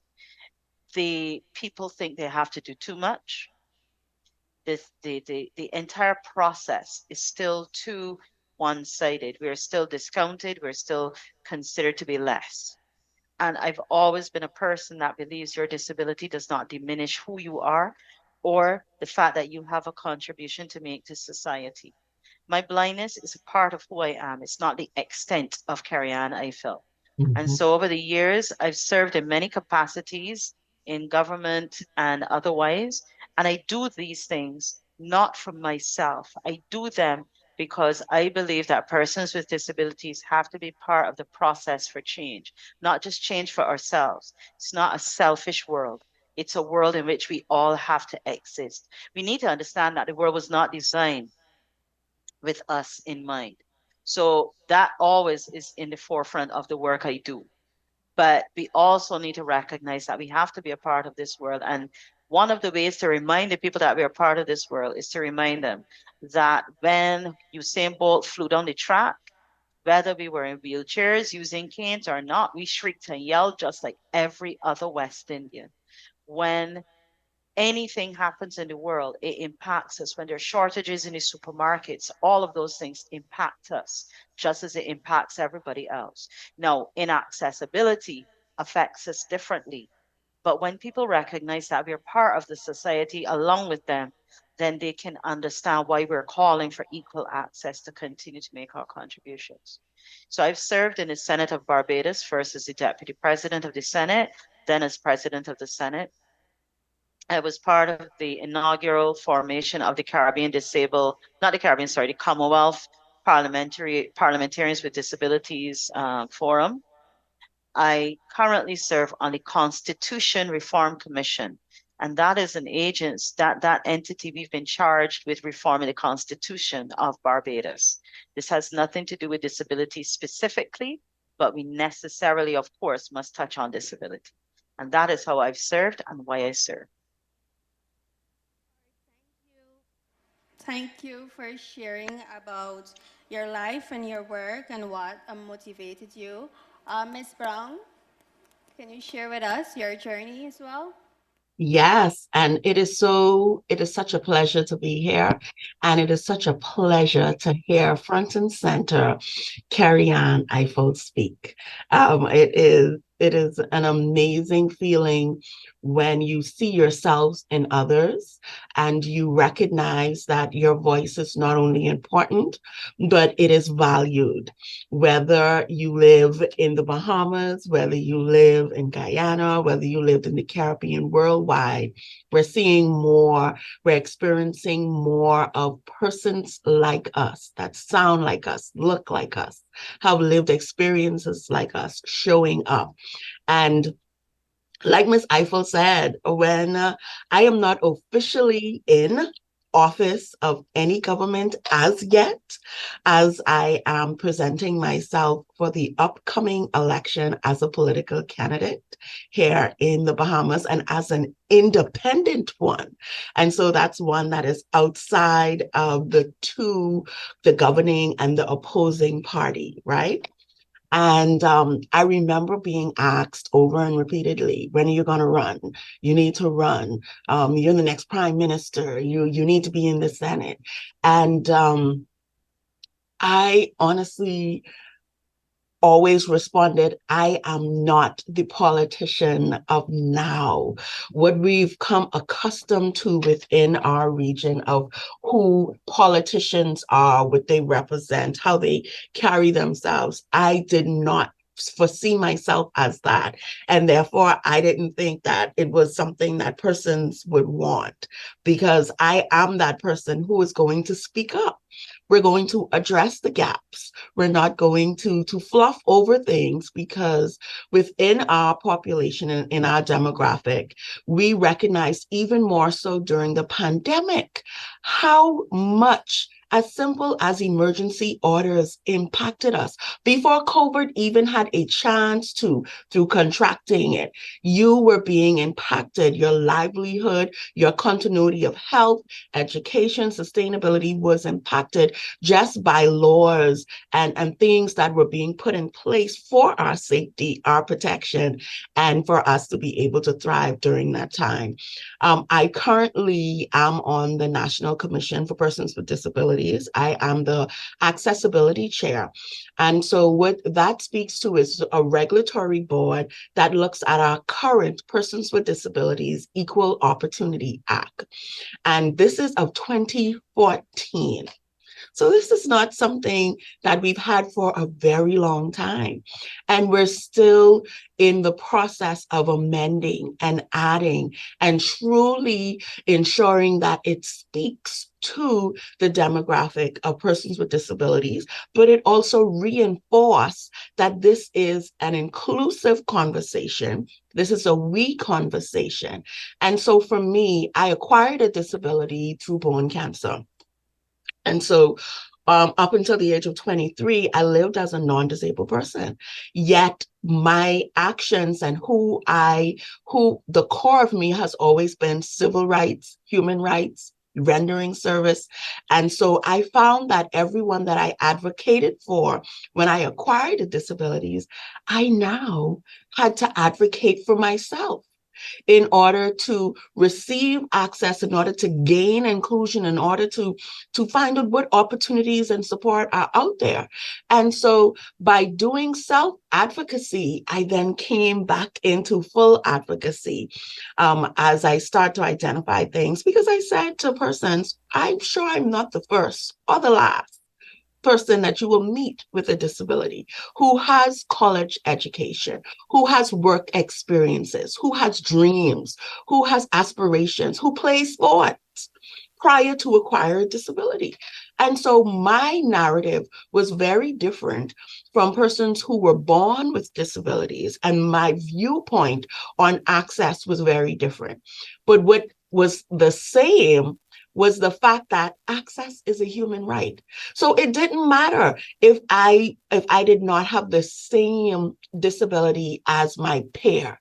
It didn't matter that I may not have looked or engaged or had certain experiences unlike my peer.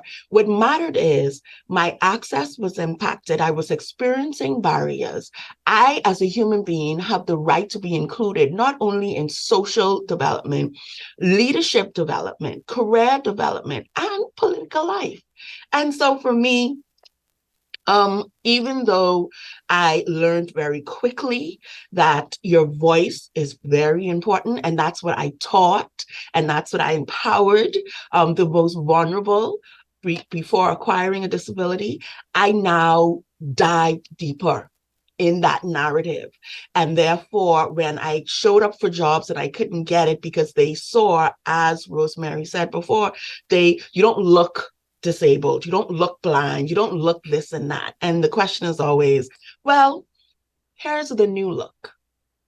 Here is what now we look forward to, we empower, and we ensure access to, because disability is a part of my characteristic. It is not the only thing that drives me as a person. So as we acknowledge sex and gender and religion and socioeconomic characteristics of a person, we need now to include and ensure disability is counted.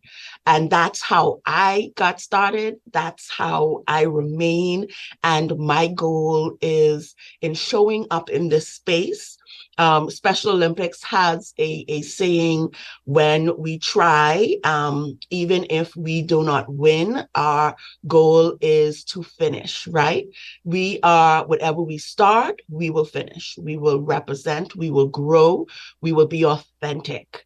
And that is exactly who I am and what I hope to give and encourage and motivate when I enter into a space. All right, thank you so much for sharing about your journey. It was surely filled with much passion. All right, we want to hear a bit about the challenges that you face in your journey. So can you please discuss with us any specific challenge that you have faced as a person with a disability in your civic or political journey and how you have managed to overcome those challenges? You know, Ms. one of the Brown, you big can go first since I'm seeing you. Thank you. Thank you, Miss Eiffel. And so what I recognized, I remember hearing numerous of times is as a limb difference individual, I'm an above the knee. So you may see me using a wheelchair as a wheelchair user, at one point a pair of crutches or my prosthetic leg. And I alternate mostly between the crutches and the prosthetic. I use my wheelchair mostly at home and now at the University of the Bahamas. And I remember them saying, when you show up, you really should try to hide your disability. Like, not really show persons from the gate that you have a disability. And I found that so off-putting. And I asked why. I said, why should I hide it? It is who I am. If I wear a skirt, if I wear a pair of pants, why should I try to cover it when it is essentially the first thing, if you're using sight to see me, that's what you're going to see is I'm missing a limb, right? Or I'm using a device, an adaptive device. And that stigma or the stereotype that disabled persons don't speak well, we're not articulate, we don't have aspirations, or we can't provide recommendations, we haven't lived for some reason because we live with a disability, was one of the first absolute barrier, whether in civic and in political, because it became the distraction where that's the first thing. Well, what happened? How did you become disabled? Why did you acquire a disability? Why do you want to do this? It became as if I was somehow a superhero that now presented myself, and I therefore needed to defend every time I show up why I'm showing up, and why is it important for me to show up. And so for me, I address those barriers right off the gate. Like, when I'm introducing myself, I use exactly that introduction. I say that I am a short, blonde haired Black female wearing blue tinted glasses because I usually wear blue frames. My pronouns are she and her, and I self identify as a limb difference individual, also known as about the knee amputee. Why do I do that? Because I also want to ensure access for all those who are there, but I also want you to know I know that I live with a disability. I am not only proud that I am a part of my community, I am also here to get to business, right? And so that's how I usually approach it. Where persons, because the human experience is you want to know why and all of that, and there's a time for that. But when it's time to deal with our business and addressing the gaps, let's just get to the business. So that is something that I've done that has helped a whole lot, because I think when you fall into answering the why and how come, you then don't even get to discuss the meat of what's going on. But when you show up authentically and you said, yes, I live with a disability, and I am here as a disability advocate, consultant, whatever it is, and I'm here to discuss the issues, you tend to get more persons paying attention.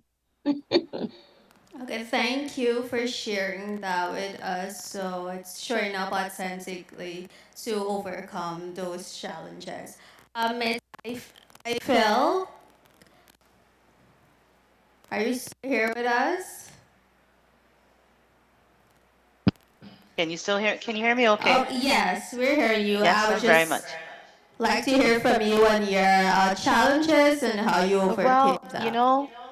for me, my biggest challenges, they can't say they don't know I'm disabled because Everybody in Barbados and their cat knows that I'm blind. The problems I find are more administrative and inclusory. Let me explain what I mean. So,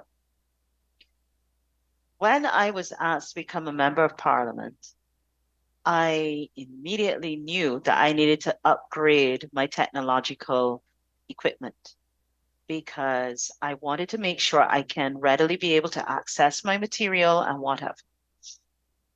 But these things are expensive.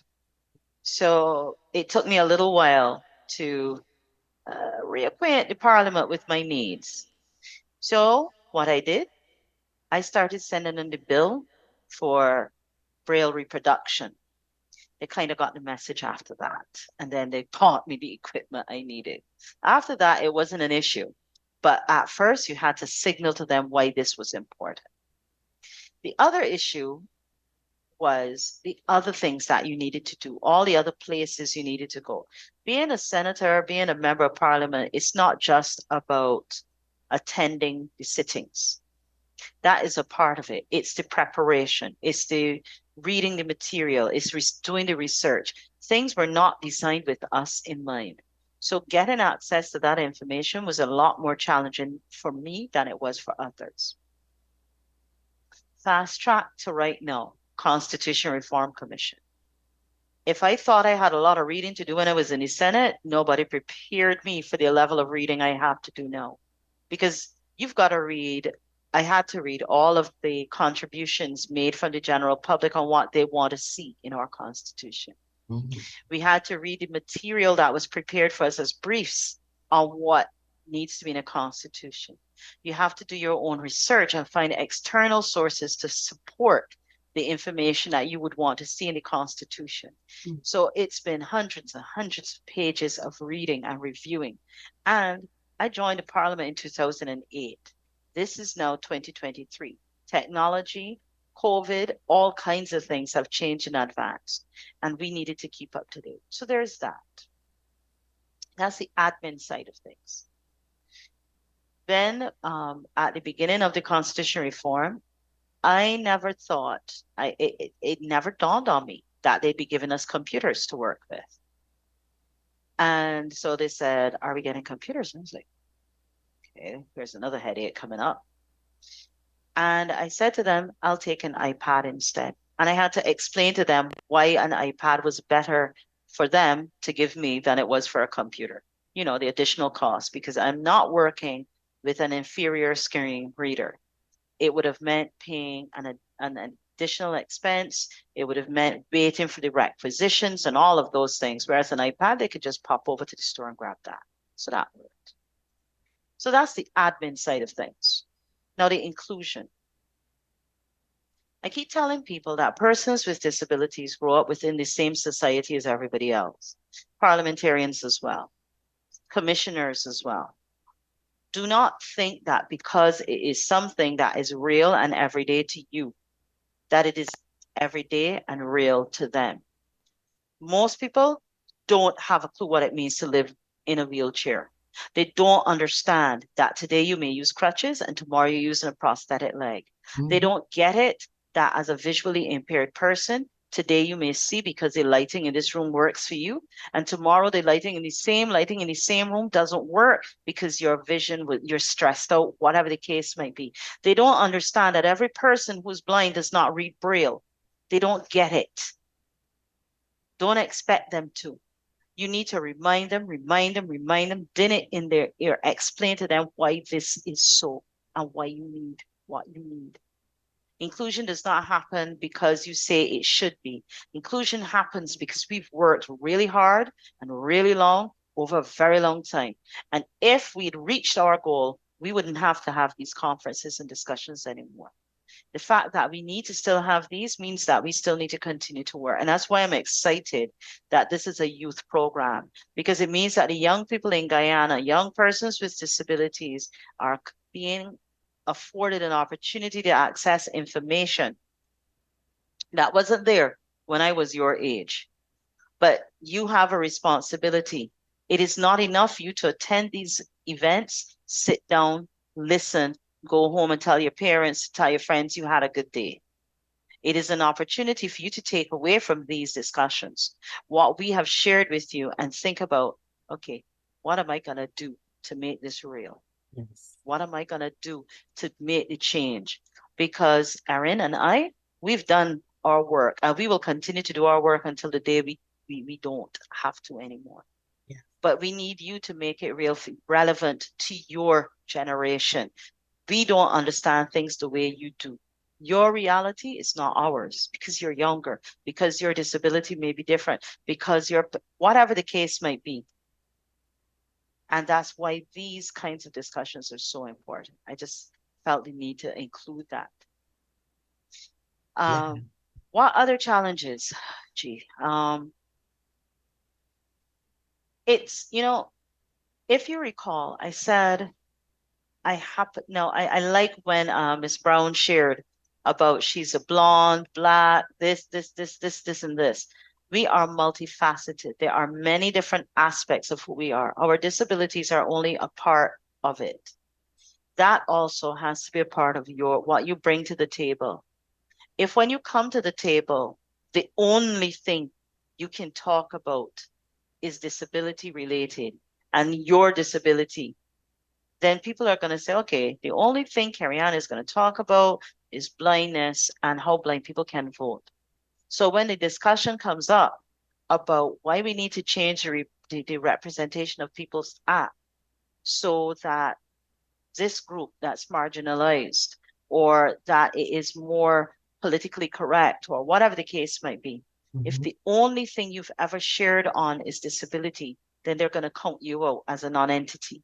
You need to stay up to date, current, and active and involved. It doesn't mean that you drop the ball. It doesn't mean that you don't care about disabilities. Of course you do. And that's on the front burner of your stove. But in order to stay in the kitchen, if you want to put it like that, you have to let them know that you can do more than just put the pot on the stove.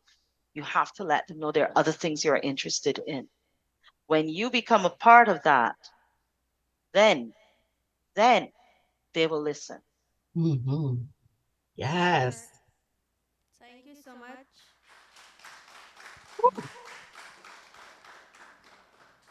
All right, thank you so much for sharing that, Miss I feel, and thank you for reminding us about our role as youths with disabilities. Now, I just want to hear your perspective on accessible political participation. What improvements or changes would you like to see to make political and civic participation more accessible to persons with disabilities? I was talking to a colleague of mine some years ago whose aspirations were to get into disability politics. And they said that they were told by members of their political party, you're a good guy, you have a lot to offer, but the people ain't gonna vote for you because you got a disability. Mm-hmm. And I now remember I said I was appointed, I wasn't elected because I never had those kinds of political aspirations. So let's start from there. Quota systems are something that are used in other countries. Yeah. That is a possibility. That's a method that can be used. In Uganda, for example, from local government right up to their federal government, persons with disabilities have reserved spaces in parliament, in their legislations, in their councils. And that helps to get persons with disabilities involved. I go back to what I said just now, and we too need to be involved. We need to turn up. People aren't going to come out and seek you out just because. Now Mm-hmm. you might say, but they sought you out. Yeah, they did. But they sought me out because I wasn't a shrink and violet. They could find me. They knew what I was doing. They saw me doing different things. And that helped. So there is that. Once you've become a part of the process, the other thing is let us look at the representation of people's in some ways it is restrictive to persons with disabilities. Now, maybe I'm not as familiar with the one in Guyana, but there are some things that restrict us. And those are things we need to address as well. the access to voting, attitude, awareness raising. All of us in the Caribbean are signatories to the Convention on the Rights of Persons with Disabilities. Article 29 speaks to political involvement, and you should familiarize yourself with that article. But it goes beyond just that article. It's about finding out, aligning yourselves with other parliamentarians and other persons who represent persons with disabilities and find out what they did in their countries. It's about checking out what is going on in your country in terms of inclusion. Sign language interpreters at major political rallies, having platforms for persons with disabilities. There's no point in having a stage and Miss Brown can't get onto it. Yes. She has to stand on the ground and speak. That's counterproductive. There's no point Parliament building not being accessible in the viewing galleries, in the whatever. So physical access is another issue. Of course, there is, of course, access to information and lobbying and making sure that the information comes out, your manifestos, your all of those things need to be accessible. And we need to ask for these things. If you don't go and ask for it, they're not going to think about it. Because as I said before, if it's not real and it's not every day, then people don't remember that they need to do it. Yeah. So all of those things are very important. Um, Also, getting involved with the political sphere means interacting with people within your political arena, not necessarily persons associated with disabilities now, but in general, and getting some allies within there. If you're singing to the choir, then that means that they're holding the same tune. But if you can't even get them to open the church door, you really got a problem going on. So start getting involved with your parties, with the political sphere, and those things will help to improve the accessibility. I'll stop now and hand off to Ms. Brown, and I'm sure there'll be questions. Thank you so much, Ms. Eiffel. Listen to me. Everything that you are hearing today is not just for you to hear it, as was stated just now. This is about action. For too long, we continue to talk about things that are impacting us, but we don't show up when it's time. We sit and we said we're not included, but when surveys are being distributed, when there are consultations, stakeholder consultations, we're not showing up and we're not presenting our voices and speaking up. And therefore, we are not included. It is time to understand that access also means that you now need to go beyond, especially if we are speaking about political life, civil life, leadership. You're going to have to move beyond advocacy into lobbying. So, what does that mean? Advocacy is exactly that, identifying what the gaps are and speaking about it. But now, when you want to move into this space, lobbying is going to be a superpower where you look around the room that you're in right now. These are your allies.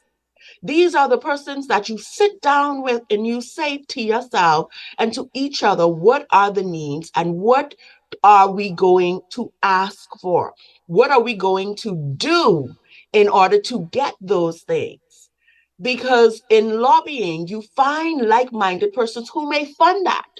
But in only way a person can fund something is they have to know you exist. They have to know what your needs are. They have to be very clear on what the next steps are.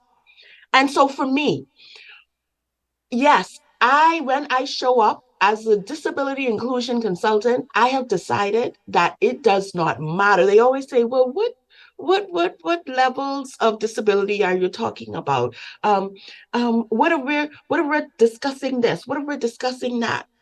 I tend to show persons the intersectionality of how disability intersects the fabric of life. So if you're talking about innovation, if you're talking about sustainability, if you're talking about climate change, if you're talking about anything that is about moving forward, I have the ability to connect the dots and show you how, through disability inclusion strategies, we are missing. We are not truly nurturing. We are not training. We are not building capacity. Now, all of these terms you are going to learn along the way.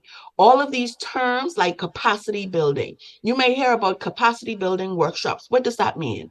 It's a simple workshop, exactly what's happening today, bringing persons together and teaching them not only their rights, but the tools that are available to them for them to now create reports, request, or give recommendations. This is your superpower. Yes, you're going to find barriers because in life, non-disabled or disabled, barriers exist. And a lot of times it's the barriers that we have created as human beings. And so find what you like, find what you love. And I love how Ms. Eiffel say it, remind them. And you remind them by showing up authentically. And you remind them that through your disability, your lived experiences has given you a lens, a perspective that they can never consider because it's not something that they engage with daily. Connect the dots. Now, within our Persons with Disabilities Equal Opportunity Act, we have quotas, but I love that Uganda's quotas went into the political and the social and the leadership development of that country as well. For us, it's in an employment. So we have 1% of one of every 100 person employed in a business needs to be a person with a disability. What that means is when we're hiring now, we now need to look at our practices of hiring, whether it is when we're posting a vacancy, have we put a statement stating that all persons are welcome to apply for this job? When you're now reading the requirements, you're now given not only what is required, but you're now connecting what are the needs or the support, the reasonable accommodations, we call it within the law, that needs to be provided for you.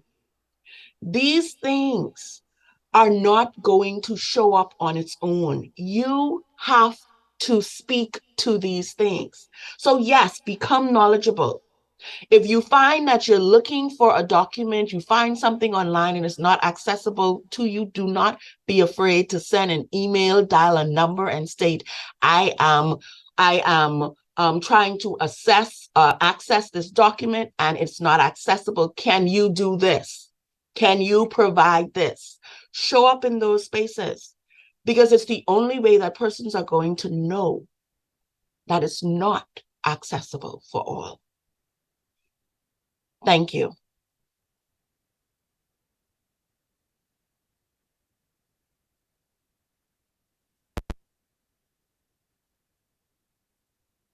If you're speaking, we're unable to hear you.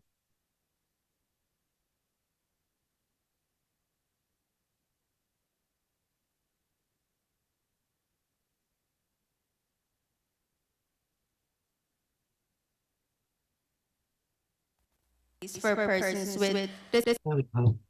in your country developments. Okay. Could you share examples of specific policies or initiatives that you have advocated for to enhance the rights and opportunities for persons with disabilities in your country? Thank you. And so the most recent, I would say there are two recent things that happened during the pandemic, that happened through COVID. We were able to create a policy that spoke to healthcare. This policy, where I worked with the Attorney General's office, increased access to persons when they show up within medical spaces. Now, that can be in clinics, that can be emergency settings, that could be in their doctor's offices. What we found was persons who needed support companions, service animals, independent persons with them in order to provide responses, to use equipment, or just for for them to remain hygienically safe. They were not allowed when they showed up in these spaces. And it was a hard no. And that impacted their healthcare, that impacted the level of quality of healthcare that they would have been able to receive when they came into these spaces, whether by emergency or just continuing their health regimen, their treatments. A lot of things were shut off. And so we were able to create a bill that is now have to be reviewed to become an act that is going to not only provide support for the medical practitioners, administrators, front customer service personnel to receive training on how to engage, but also the type of equipment. We spoke about going to a doctor's office and there's no access ramps. If you happen to have an access ramp, you then get into the space and you may be a wheelchair user and the counter is so high, the persons are unable to engage with you, or you may be deaf and there are no sign language interpreters. If you bypass all of that and there's access, you then get into the office of the physician and the table can't adjust. The table is unable to come down to your level. You're unable to utilize a lot of the things that are designed for a physical or an assessment to be done. And so we address those gaps. But more in real time, because that's a process. And when you get into the political space, you have to understand the process as well.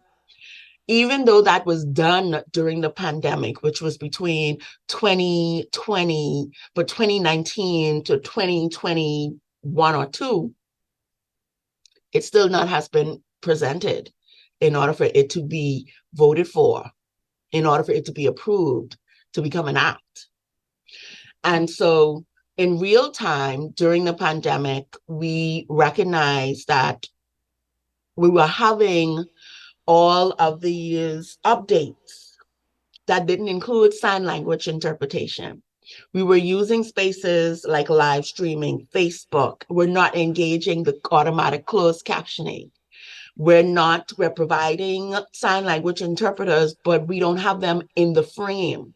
They're on the side somewhere. They're not in the frame with the speaker. They're not embedded into the presentation. We're not giving visual image description cues of pertinent information that shows up, and you're not using sight to receive that information. You're using audio receptors. We were able to change that in real time. We were able to not only go to the news stations, we were able to go to the Ministry of Health, we were able to go to the COVID task force. We did not stop talking about those things because each time when they showed up and we had gaps, we had to figure out a way to now take that information and turn it into simple form. Make sure sign language interpreters was there, and also different languages. We had persons who don't speak English. What about these persons? So yes, those were some of the things we were able to do in real time that did not require an act or a law to come into play. And so it was more about a few weeks versus waiting for it to go down the process of becoming an official legislative document. But yes, those would be, if I had to speak to something that was current, that would have been the most current thing. So now to date, even in our House of Assembly, we have sign language interpretation. We now, when we're having any updates of disaster and emergencies, we have sign language interpretations. They're documents that they put out after the reports are very simple, formed language. Anyone can grasp it. Persons can share it. Image descriptions are now provided. So yes, those are some of the things we've been able to do to enhance meaningful communication and engagement within our country for persons with disability. All right, thank you for sharing, and we would like to congratulate you on those much needed initiatives. Ms. Eiffel, same question for you. Can you share with us any policy or initiative that you have advocated for to change or enhance the rights and opportunities for people with disabilities in Barbados? Well, last June, I'll start from there. Well, okay, when I was in Parliament, I also lobbied for and received the sign language interpreters for the deaf during our political, especially the budget. I started with the budget, and now it's become a part of the ongoing process. Um, but in June last year, I was asked to be the deputy chair on the committee. It's called the National, oh, there was such an awkward name, to improve the lives of persons with disabilities. And basically, our task was to pilot legislation for persons with disabilities, because we still don't have our act, and also to develop the policy. Those two documents, the policy has now been approved by the Cabinet of Barbados. So we have a 7-year policy to put into place. And the consultations, there were over 70 meetings we held to have consultation on a variety of different things.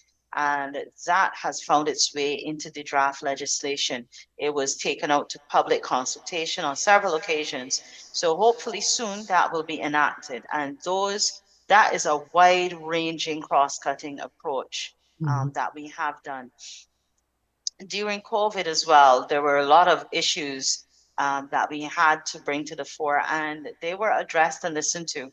But I have to say that when it's one voice crying in the wilderness, a lot of people don't listen. And that's why, again, I'm coming back at you, young people. I'm pushing you.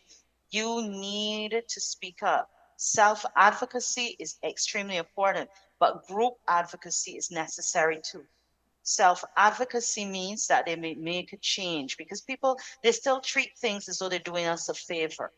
We're not asking for favors, we're claiming our rights. And that is why you need to be a part of a collective voice when you speak for things. Because when you go into a store and you need assistance in a store, that lady in the store helping you out. But when you have legislation and policy in place that stores must provide assistance to persons with disabilities, you're claiming a right when you go into that store. There's a difference. And those are some of the changes that you need to see. And that's why collective speaking is so necessary. It doesn't mean that you don't advocate for your individual needs. You have to do that as well because nobody knows your needs like you do, right? But we need to do both.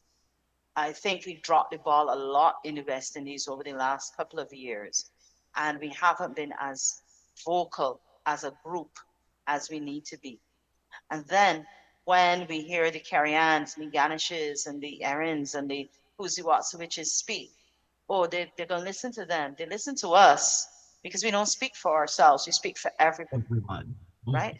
We try to advocate as large and as wide as possible.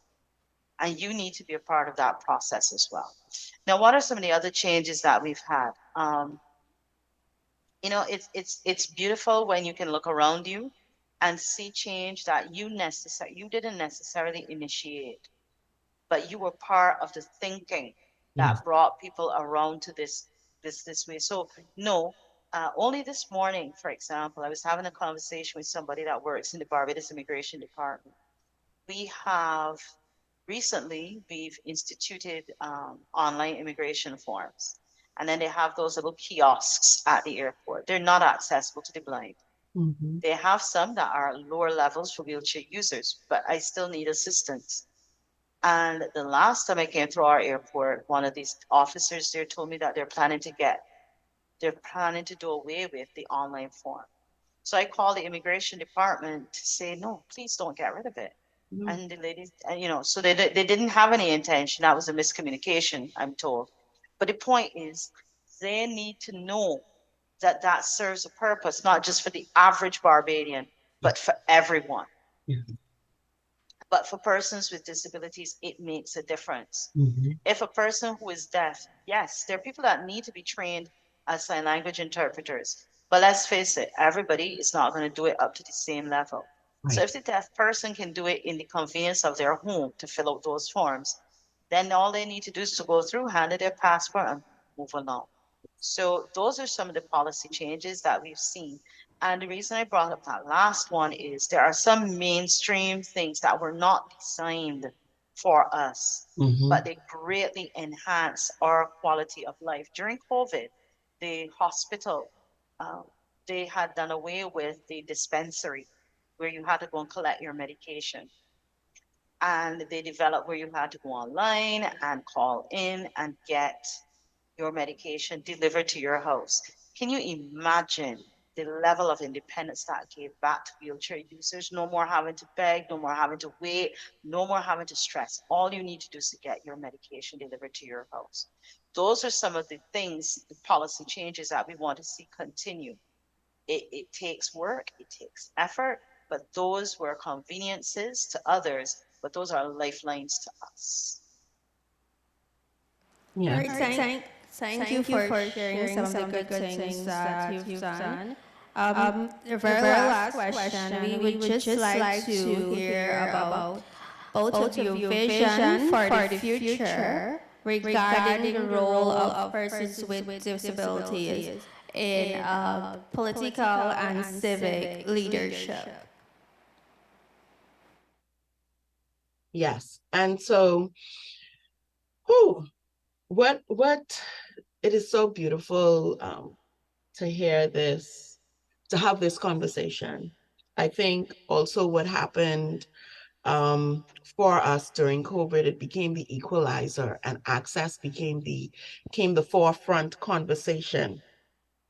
Whereas digital access became priority, which then assisted so much more of us to gain access to deliveries, to pre-ordering, to pickups, instead of physically having to find ways to get out to these spaces.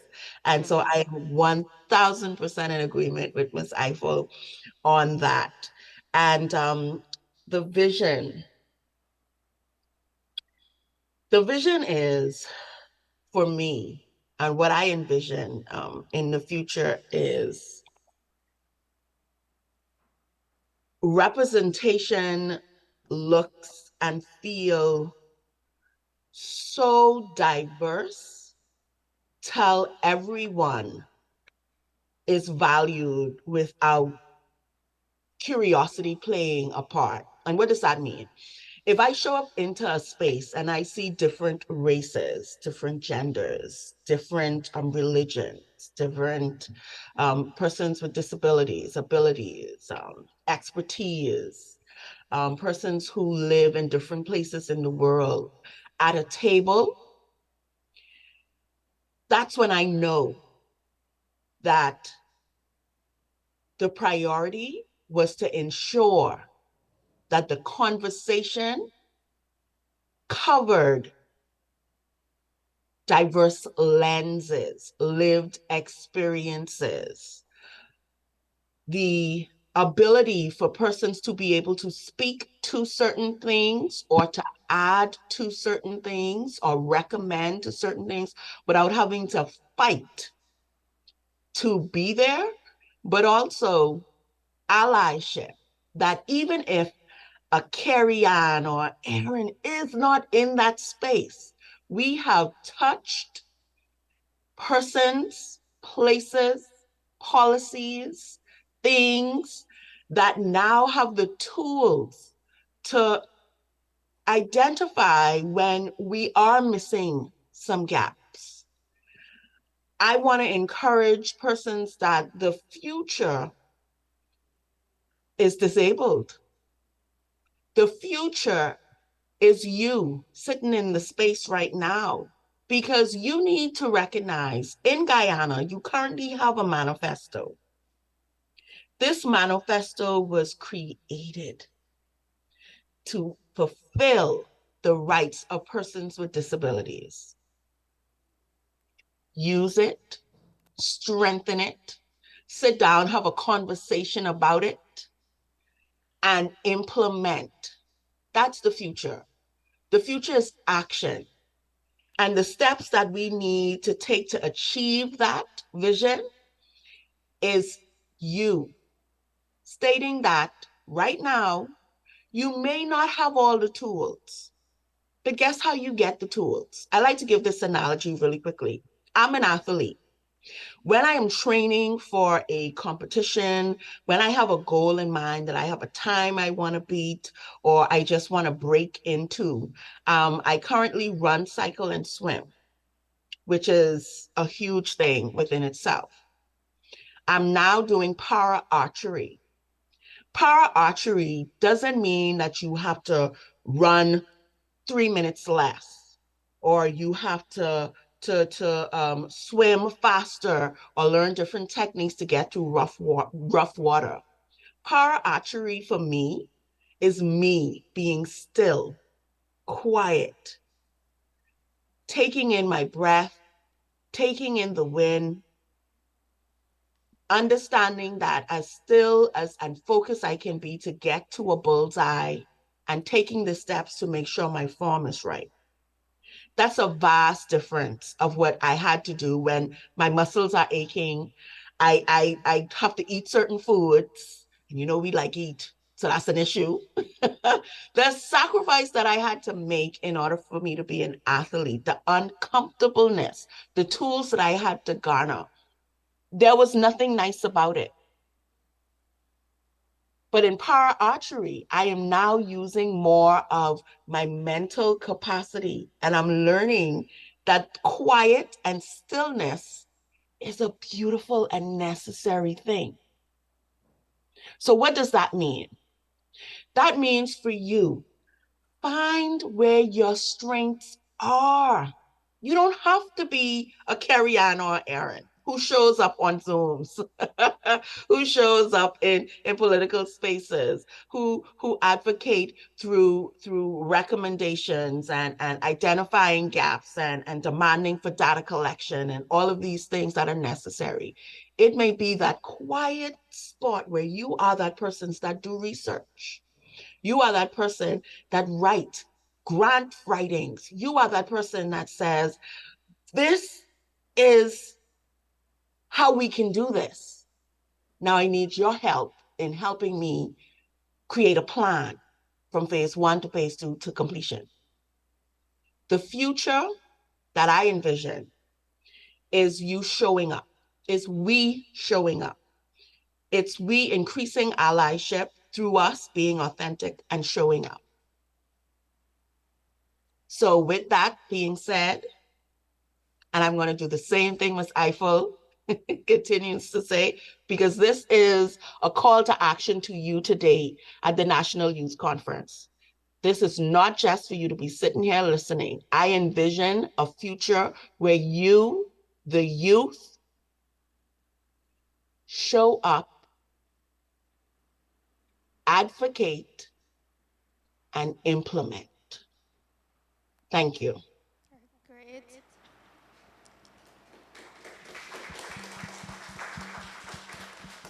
Thank you so much for the encouragement as well. Ms. Eiffel, can you share about your future? My future is simple. My future is wherever I need to be, I plan to show up. There's a lot of work that needs to be done. There's a lot more effort and energy in me, and there's a lot more advocacy out there to do. What does that also mean is I also have to achieve that same mental balance. I need to take care of me as well. And in doing those things, I need to recognize and push forward other younger persons with disabilities to support and encourage them My future is very simple. My future is to see a quality of life for persons with disabilities that I did not have when I was your age, that I did not experience when I was in university. It is to celebrate the achievements that we have made because we have. Um, Earlier today, Miriam made reference to Judy Human. Judy Human said once, sometimes when we're working in the field of advocacy, we focus on what we need to attain. We focus on it, and it's like a mountain in the distance, and it never seems to be getting any closer. The summit never seems to be getting closer.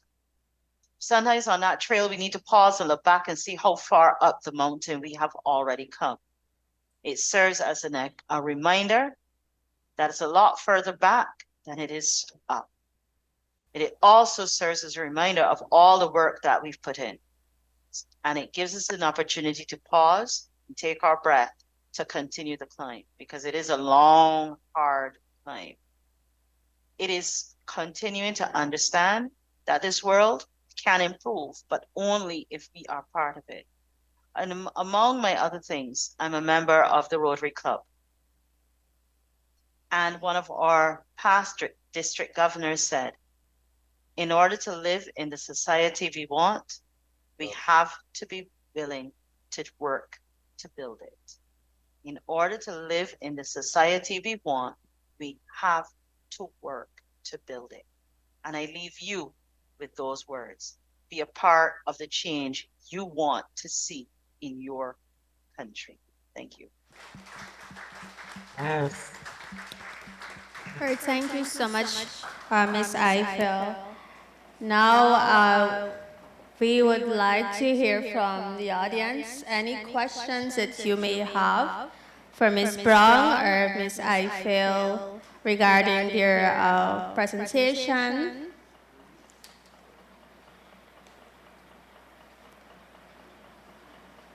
Anything that you would like for them to clarify or expound on.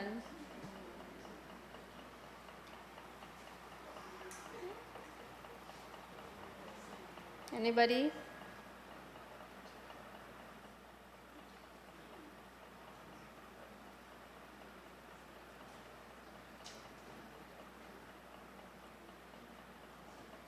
All right. As we conclude this panel discussion, I would just like to thank Ms. Brown and Ms. Eiffel for your time with us. I would also like to thank you for reminding us about our importance despite our disabilities, encouraging us to show up, to get involved in political spaces, to act, and to be knowledgeable about the political arena and civic engagement. So once again, thank you so much for your time.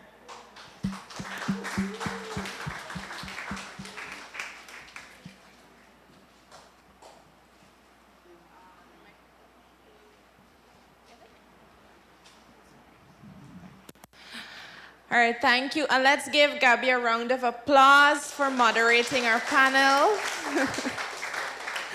Thank you so much, Gabby. And I just want to reiterate our thanks to the panelists. These were two incredible persons who I hope were able to inspire you to share their experiences. And you know that there is a space for you in civic and political life. And I hope you do take that up.